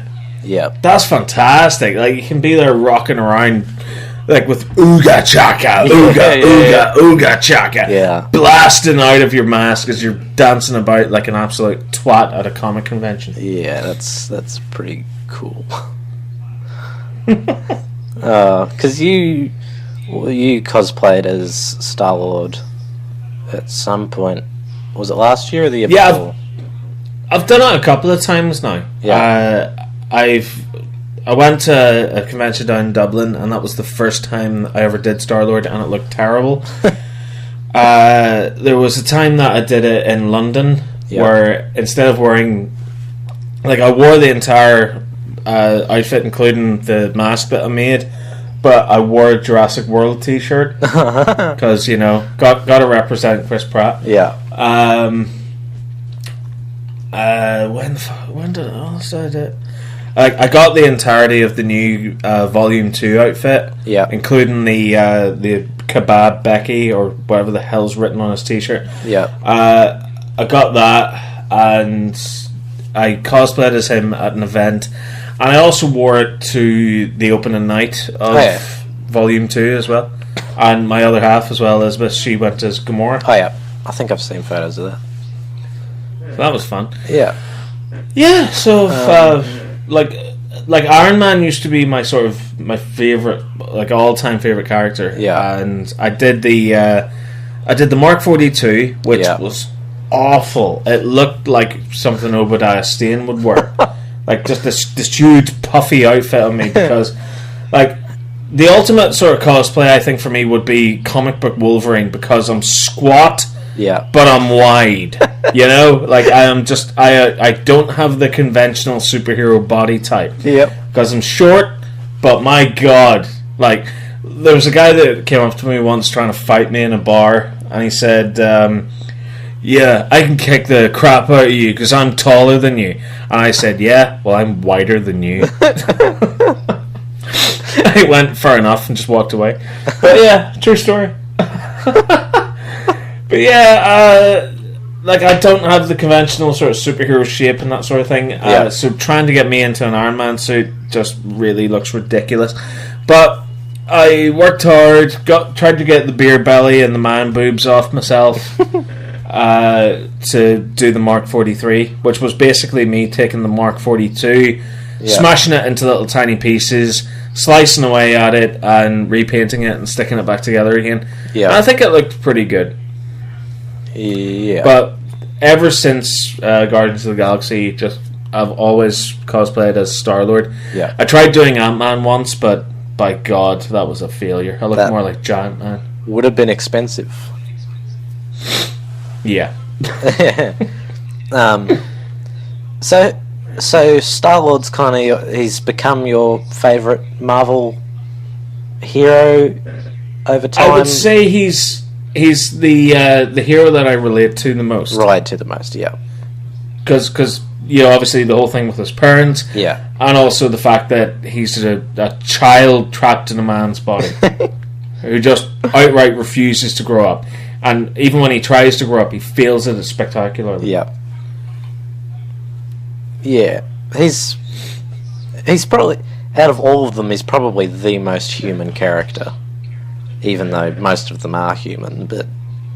Yeah, like he's the one that really wears his emotions on his sleeve. Yeah, and like there's some great video essays that have come out about why he does what he does in Infinity War. Yeah, and also Lindsay Ellis, formerly the Nostalgia Chick, she did this great video, the feels of Guardians of the Galaxy Volume 2. Yeah, and it explains why Peter Quill is the way he is, and I just remember watching that going, but that's me!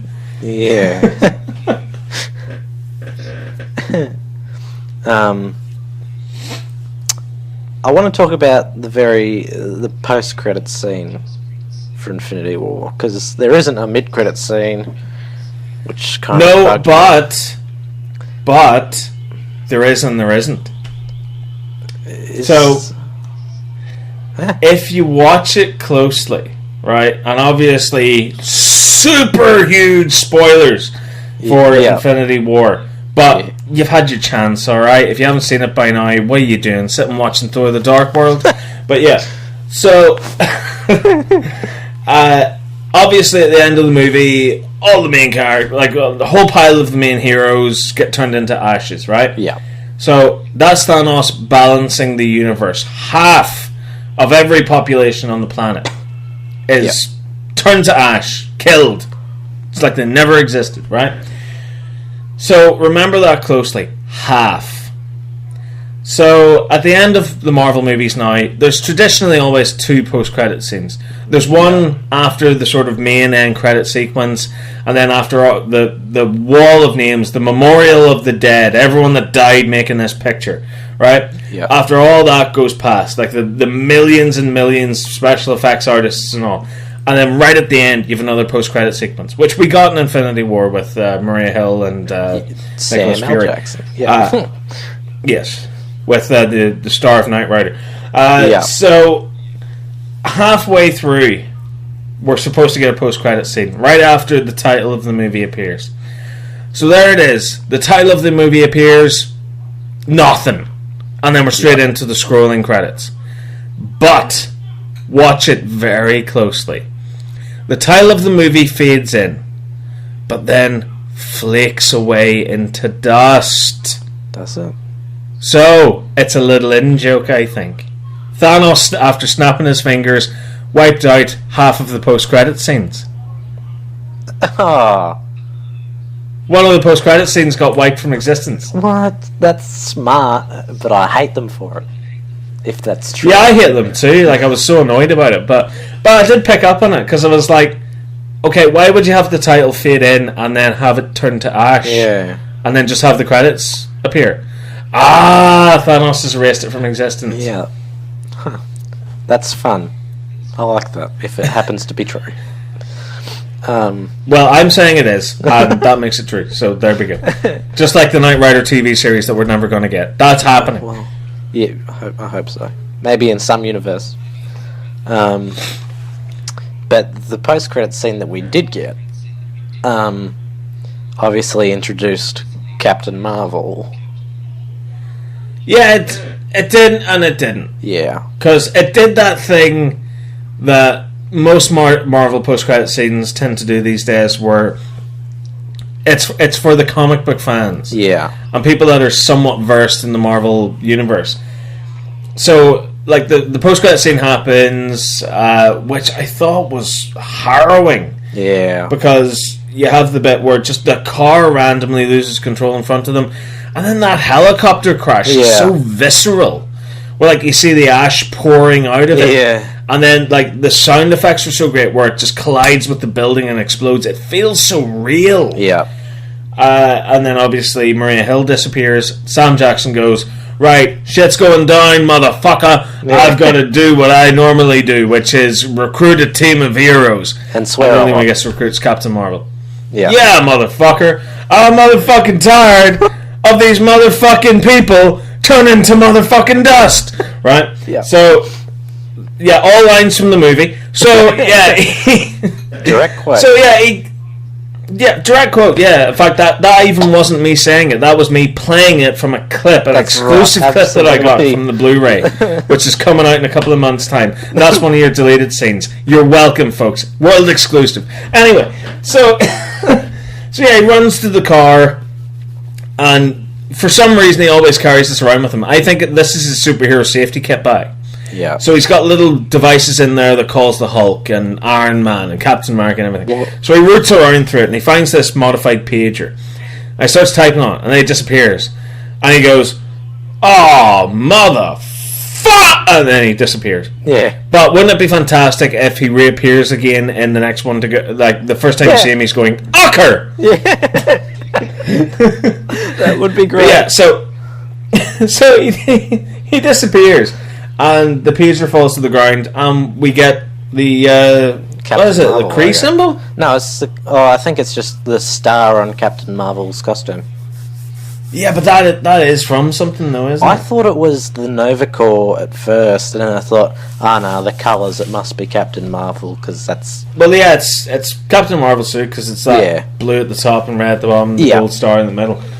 But like it is, like in the comics universe, the symbol does represent something. It's like because when she's in the Kree War, it's who she's fighting with. Because we've seen the leaked images, film and photos. Yeah, where it's her wearing the blue and flight teal. suit.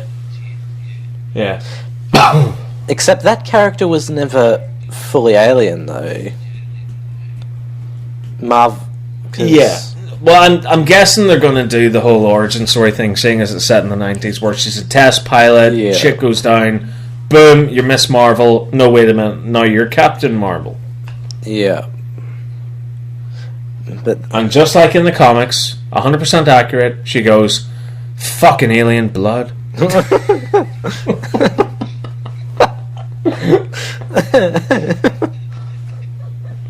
I'm sure that is 100% accurate. I'm telling you now, that's going to be her catchphrase. Yeah. Fucking alien blood. It's like, oh my god, how did you get your superpowers? Fucking alien blood. End of the movie. Right, piss off, kid. I have to go save the Avengers. Half of them have been turned to dust. Bye. See you all in Infinity War Part 2, or whatever the hell it is they're calling it. Bye.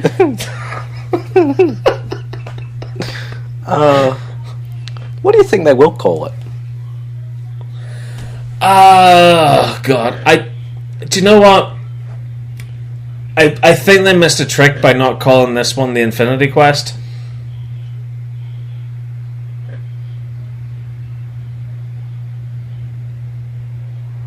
He's gone. He's disappeared forever. What? Ah, you're back. You faded out. I couldn't hear anything you were saying. as did you. Okay. But anyway, yeah. So I think I missed a trick by not calling this one the Infinity Quest. Yeah. So, and then maybe calling the next one Infinity War. Yeah.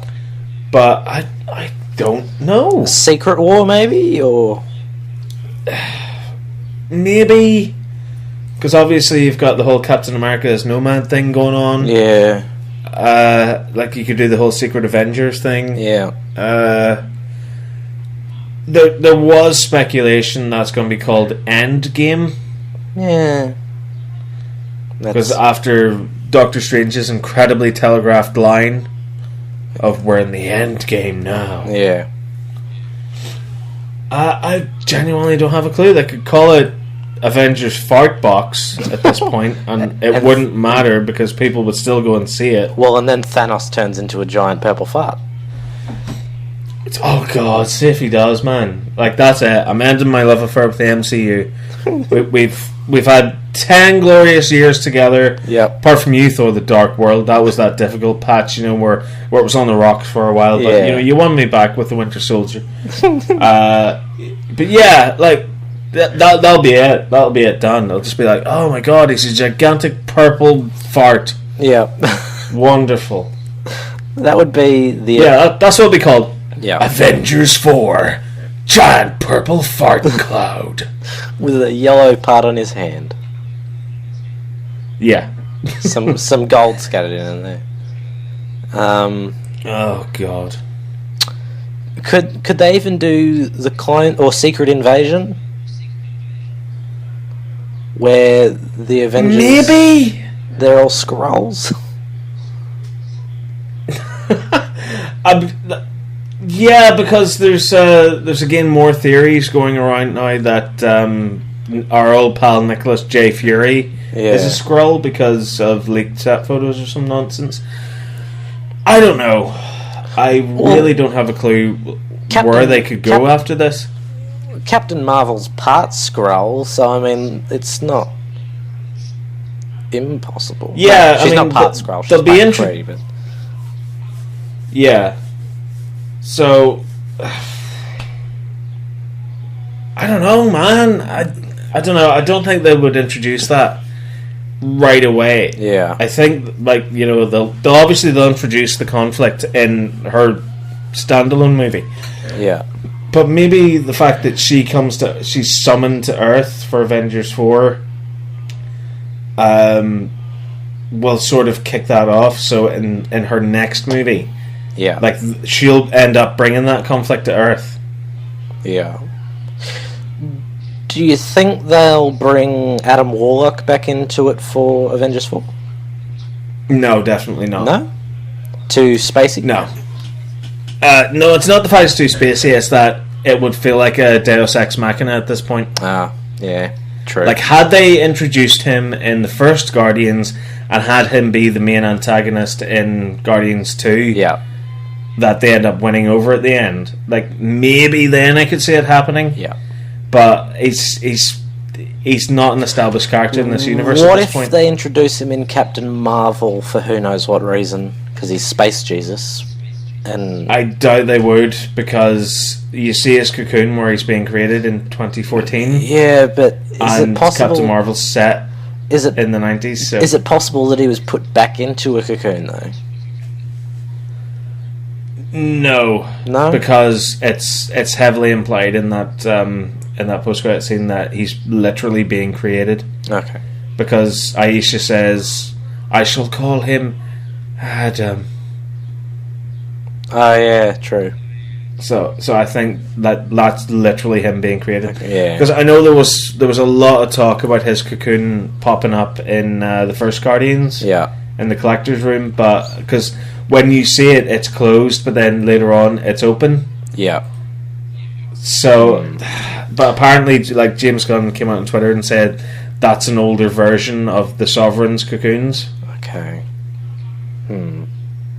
So it's really fiddly, isn't it? Yeah. Like you can't sort of plot it down right. So it's another testament to the Russo brothers that they can create this madness and have us even people that are like somewhat up to date with the lore, Yeah. and people that are mad for the lore, like they're still going, I have no clue where this is going. Yeah.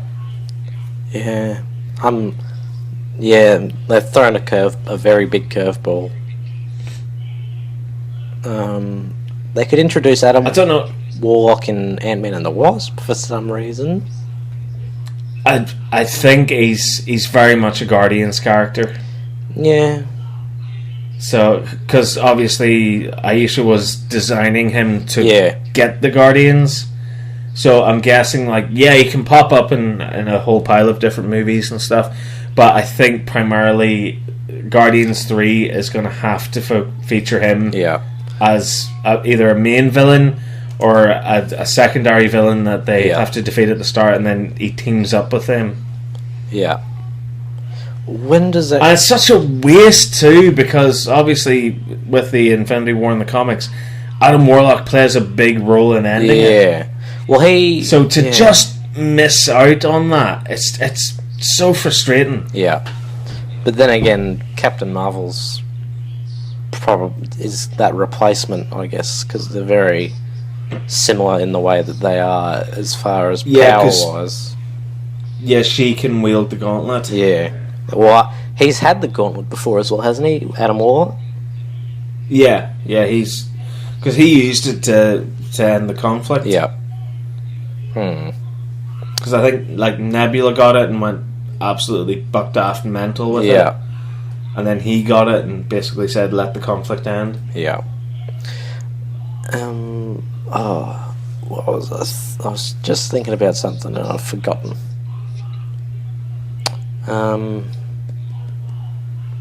Let's see, that's Thanos snapping his fingers again. He's taking away half your thoughts. Yeah, damn it.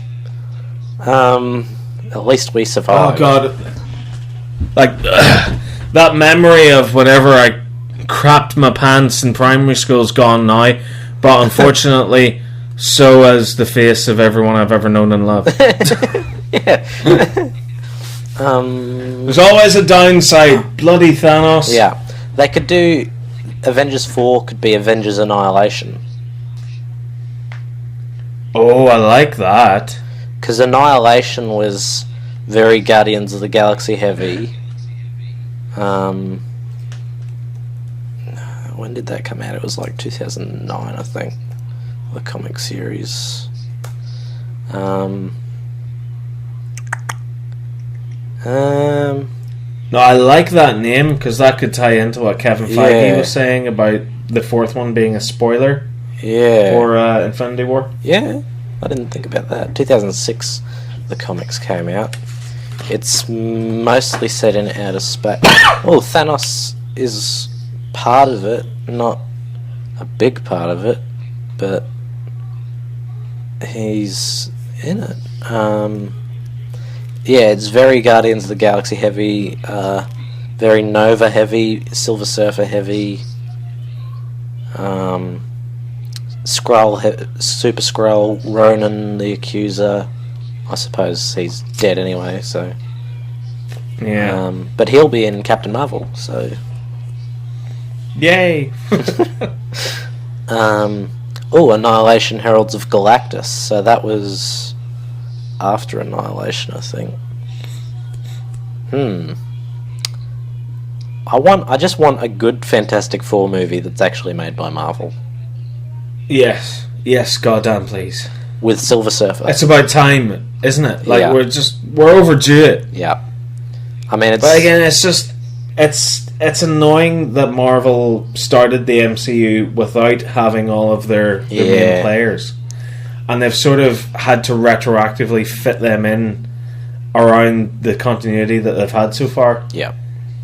So it's going to be like it's one thing with Spider-Man because he's a 15-year-old boy who just only recently got bit by the spider and now he's swinging about New York wearing a really crappy suit. Yeah. So you can get away with that. But then whenever you start introducing the mutants and the Fantastic Four and like where the hell was the Baxter building this whole time? Yeah. You know, like that's when things start getting really convoluted. Yeah.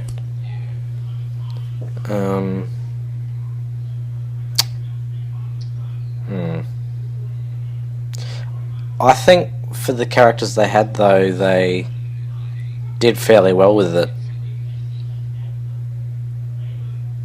No, absolutely. They really did that. Like they literally took. And let's not forget here, Iron Man was a B-list character. Yeah, well, so was Thor. Until 2008. Yeah. As was Thor, yeah. Captain America obviously was one of the big hitters. And Yeah. thank God Marvel still had the rights to him. But Yeah. like when you think about it, like they made an Avengers movie with Iron Man, Thor, Captain America, Hulk, Black Widow, and Hawkeye. Yeah. And look how well it turned out. Yeah. I mean, Hawkeye's obviously the worst of them. And he's not even in Infinity War. Yeah, he's Legolas. I guess. Better clench up, Legolas. But Green Arrow is a better version of Hawkeye. And also Batman. In some versions, I guess. In Arrow, at least. Oh god, yeah. In Arrow, he's basically Batman. Well, and he's fought Ra's al Ghul, for God's sake. He married Talia al Ghul, or maybe Nissa al Ghul. Nissa al Ghul, anyway, still the same family. I mean, they've mentioned Bruce Wayne about 100 times though. So I mean, oh yeah, just yeah.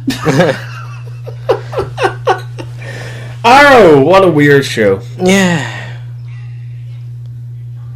Wait, Adam Warlock has the soul gem normally, doesn't he? He, in his head, like, Vision has the Mind Stone. Yeah. Yeah.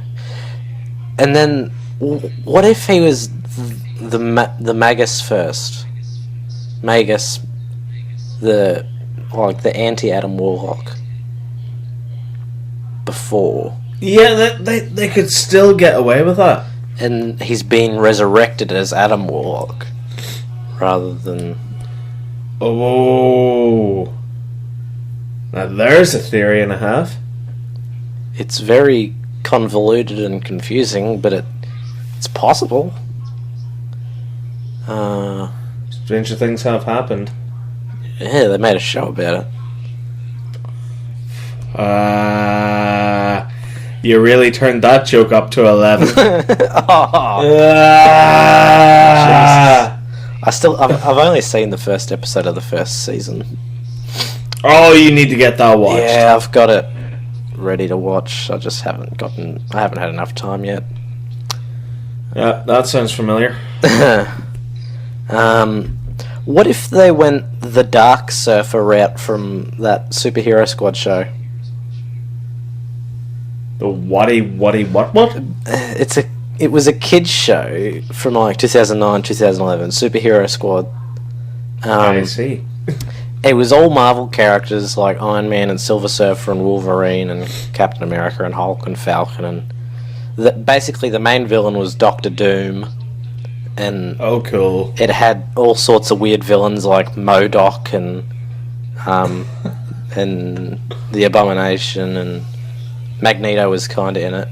But the first season, the villain was Doctor Doom, and Thanos showed up at the end of it with the Infinity Gauntlet, and the Silver Surfer decided he would take the Infinity Gauntlet and have it for himself and became the Dark Surfer.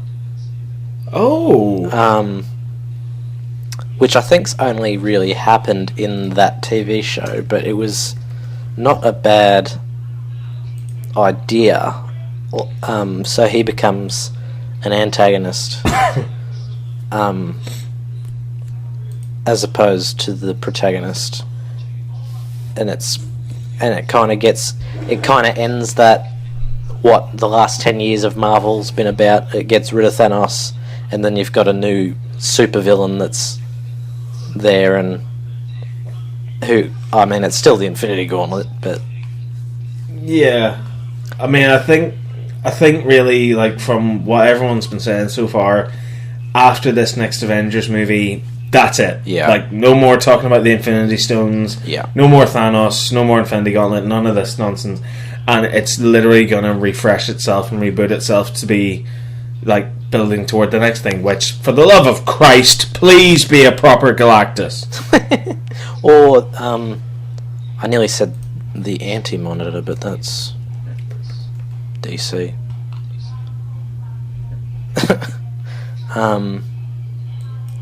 Well, big Marvel villains. Who else could it be other than Galactus, though? Like, I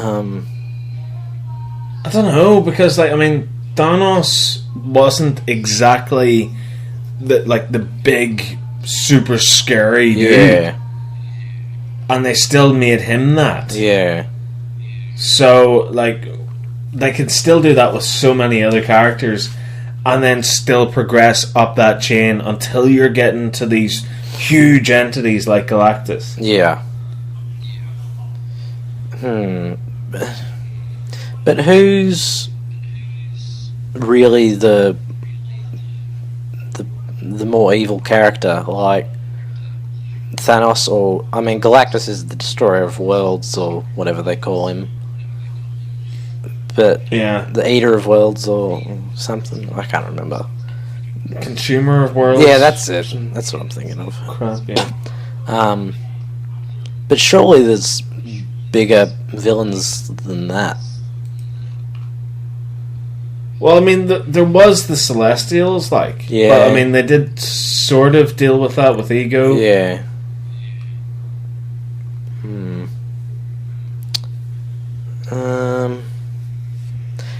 See, in an ideal world where Marvel had access to every single one of their characters that they sold off in the 90s to pay for their gambling debts, like, wouldn't it have been fantastic had they introduced Ego the Living Planet as a bad guy? And everyone that fights him screwed. They can't win. Yeah. So they herald, like this. They call down the Silver Surfer, who heralds Galactus, and he eats Ego. That would have been what a brilliant way to end that. Yeah. They could always do Doctor Doom. Like, he's always been a pretty big. He's been that sort of villain. He's like. Yeah, but I think it would lower the stakes too much. You reckon? Like, they could have Doctor Doom as the next Loki. Yeah. And obviously he pops up and he starts in his continuity in his universe, which is the Fantastic Four. They defeat him, but then he goes off and ends up becoming a larger threat that they have to team up to stop. Yeah. Like, so they could sort of do that with Doctor Doom. Yeah. And then sort of work their way up from there. Like, I'd love to see Apocalypse done right. Yeah, I want to see Dark Phoenix more than anything. Yeah. I mean, I know they're making a Dark Phoenix movie again for the second goddamn time now. Yeah. In the space of, 12 years? And that's coming out in November-ish time this year. Yeah. Which I have very low hopes about it. But, yeah, in the MCU, the Dark Phoenix saga would go down perfectly. Yeah. And I think Apocalypse would be on a Thanos level, but don't do Oscar Isaacs as Apocalypse. Good God, no. And don't do that weird shit as well where you put like 3 mics around his mouth and then pick one and modulate it. Yeah.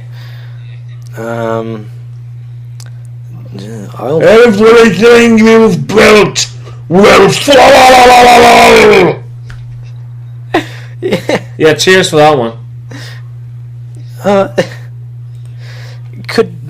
Because Magneto's kind of that same. He's on a Doctor Doom level. He'd be. But then again, you kind of need like a spacey character, where you don't really see them, and you know they're there, but nobody's seen them without dying. Yeah. I mean, with the whole Doctor Doom thing, it kind of works because you have the whole Latveria thing. Yeah. I don't know.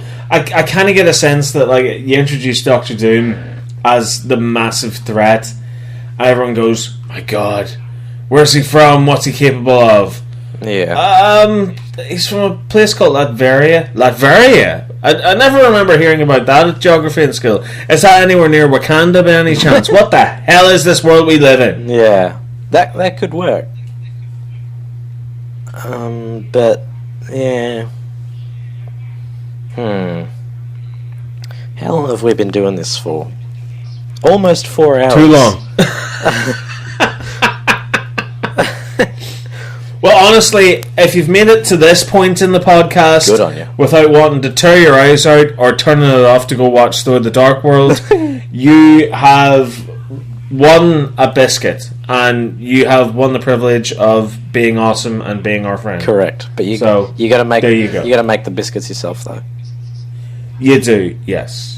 We will provide cooking instructions and a how-to guide. Yeah, I'll put it. But you will have to buy the ingredients yourself. I'll put it on the podcast description. It'll be your YouTube link, and then it'll be a nice chocolate chip cookie recipe. No, see, it's not that. We'll have to give them the code word. Like they have to private message you the code word. Yeah, and then I'll message it back. Which will, of course, be Thor: The Dark World. So if you message that. And just that. No, do you know what the code word is? Something that no one ever says. So it should be Thor 2 was amazing. Yes. Right. So send that as a private message. We'll know, and we'll be able to sort you out with instructions. With biscuits. Yep. Yeah. I got one last question. Is it Laurel or Yanni? It's Laurel, and it's never been Yanni. It's both, actually. No, it's not. But I hear Laurel very easily. Obviously, the guy's saying Laurel. There's a fan in the background that makes it sound like he's saying Yanni as well. But I've heard Yanni and Laurel, but you're right, it is Laurel. Do you know what's weird? Like, because I discovered it there the other morning. I was sitting on the sofa with Anthony, and Elizabeth walks in, and I'm sitting there with this, and the first time I click on it to listen to it, I hear Yanni. But then it morphs into Laurel, and it won't go back. Really? Yeah. So I heard Yanni, Laurel, Laurel, and it won't switch. Like, I can't trick my mind like I could with the whole is it blue and black or is it white and gold dress thing. Yeah. I can't trick my mind into swapping between the two with it. Like, I put it on again there last night when I was up at Anthony's, and all I can hear is Laurel. See, sometimes it just depends on what you're listening to. Like, if you're listening through headphones, it might sound more like Yanni, but if you're listening to it through your speaker, it might sound more like Laurel. Or honest to God, I've tried everything. I tried listening to it in the bathroom where there's more of an echo. Yeah. I tried listening to it outside, inside, in a big room, in a small room. It's always Laurel. It won't go back to Yanni, and I know Yanni's there. I'll tell you what it is, though. People like Laurel enjoy Thor Ragnarok. People like Yanni, well, they live in a very dark world. I haven't mentioned how much I don't like Thor: The Dark World on this podcast. I want to make sure that's clear, Nicolas Cage style. God. Can you file Thor: The Dark World into alphabetical order? Yeah! I never misfiled any of the Thor movies. A, B, C, D, Dark World, E, F, G, H, I, J, K, L, M, N, P, Q, R, Ragnarok, S, T, The Dark World, U, V, W, World, X, Y, Z. Now I know my ABCs. Next time, won't you sing with me? No, Nicolas Cage. Because I'm a vampire. That's who they should get to play Morbius. Nicolas Cage. God. I'm a vampire. God. Anyway, I think that will do us for... I think I'm going to have to cut this into 2 parts. Oh god, yes. You should call the first one Avengers Infinity War and the second one Title to be confirmed. That's right, TBA. TBA. Yep. Or CBA, as it stands. Can't be asked. Anyway, I want to thank you for maybe listening to all of this. You'll know if you have. Yeah, if you've skipped through it, we hate you. Yeah.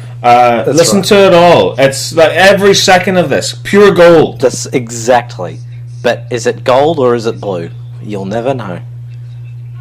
Exactly. But we can tell you for a fact it's a little bit of Yanni, it's a little bit of Laurel. It's mostly... In fact, you might say it's split down the middle, 50-50. It's Yanni and it's Laurel.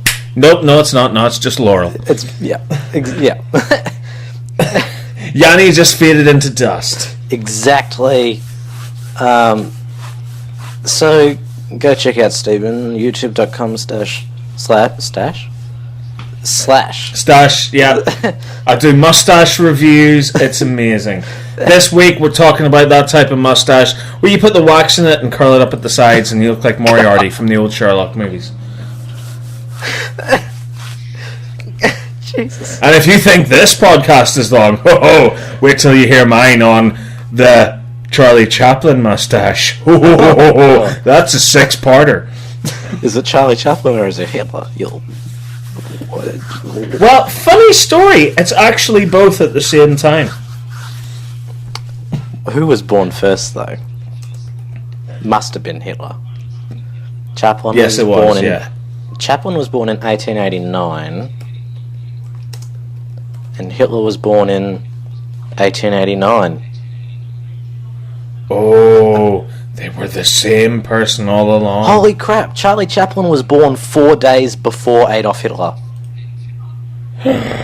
Wow. And also, let's not forget, Charlie Chaplin was once played by Robert Downey Jr. Exactly. Thank you very much, folks. It's all connected. The MCU comes together. 6 degrees of separation. And he was nominated for an Oscar for that, or he might have won it. I think he was only nominated. He was nominated for an Oscar for Tropic Thunder. Yes, indeed he was. And he won an Oscar in the movie. Wouldn't it have been amazing had he played Black Panther as that character from Tropic Thunder? Yes. No, he does Kit as that character from Tropic Thunder. Yes. Yeah, he does. He's completely in character while still being in character. He's become a black Australian for no reason. And on a high note, with that, we must bid... Well, you would have to be high. Yeah. But with that, I think we must bid everybody adieu. It's been a long one. If you've listened till the end, you'll get a cookie recipe. If not, screw you. And also our love. Yeah. Of course. Even if you didn't listen to the end, well, you'll never know. We care, but we do.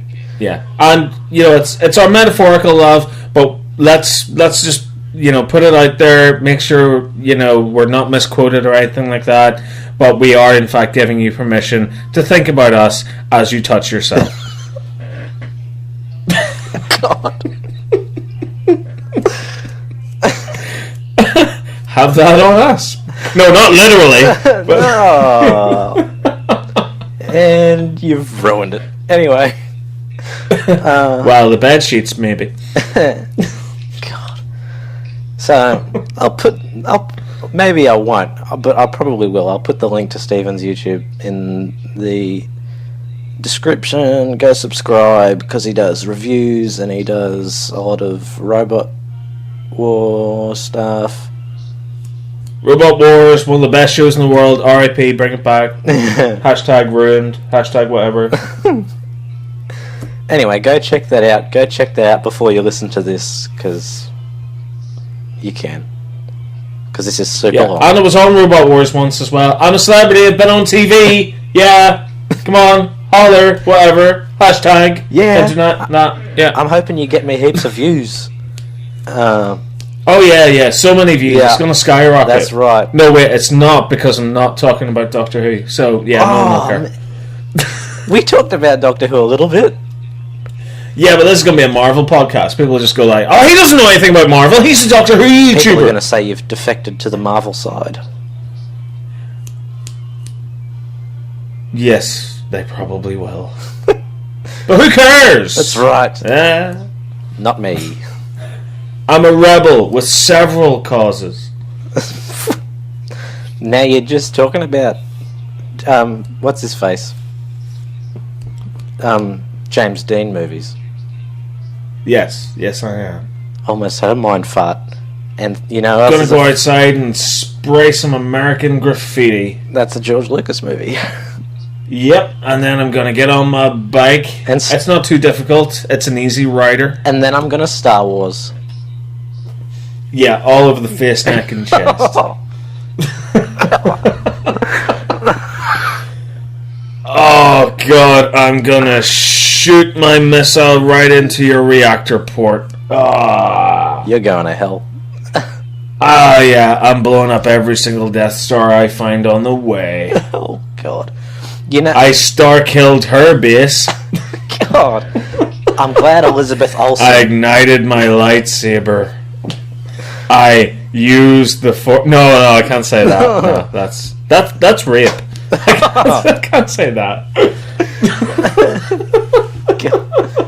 You know, at least Elizabeth Olsen lets us see the Olsen twins as Scarlet Witch. Yeah, that's true. Kinda. I actually am engaged to an Elizabeth, That's although true. it's spelt with an S and not a Z, and her last name isn't Olsen. And her boobs are smaller, but you know, anything bigger than a handful is a waste. So yeah. You wouldn't kick her out of bed, as we say. Wouldn't kick her out of bed for leaving crumbs. No, I would not. Would you kick her out of bed for leaving some weird purple Thanos fart in the bed? I'd kick her out of bed for leaving a copy of Thor: The Dark World in it. Yeah. But what if she left the whole first 8 seasons of Knight Rider starring Samuel L. Jackson? Oh god, yeah, I'd kick her out of bed and have sex with it instead. No. Right, come on, hit stop. We're on a roll here. We're on a high. Come on, William. Press stop. Okay, alright. Well, I'll see you. Oh, you won't see me, I won't see you. Anyway, you'll hear my voice in the next one. The next one probably won't be 4 hours and almost 10 minutes long, but you never know. But it will be smoothly inserting itself deep inside your ear holes. And we're off a roll.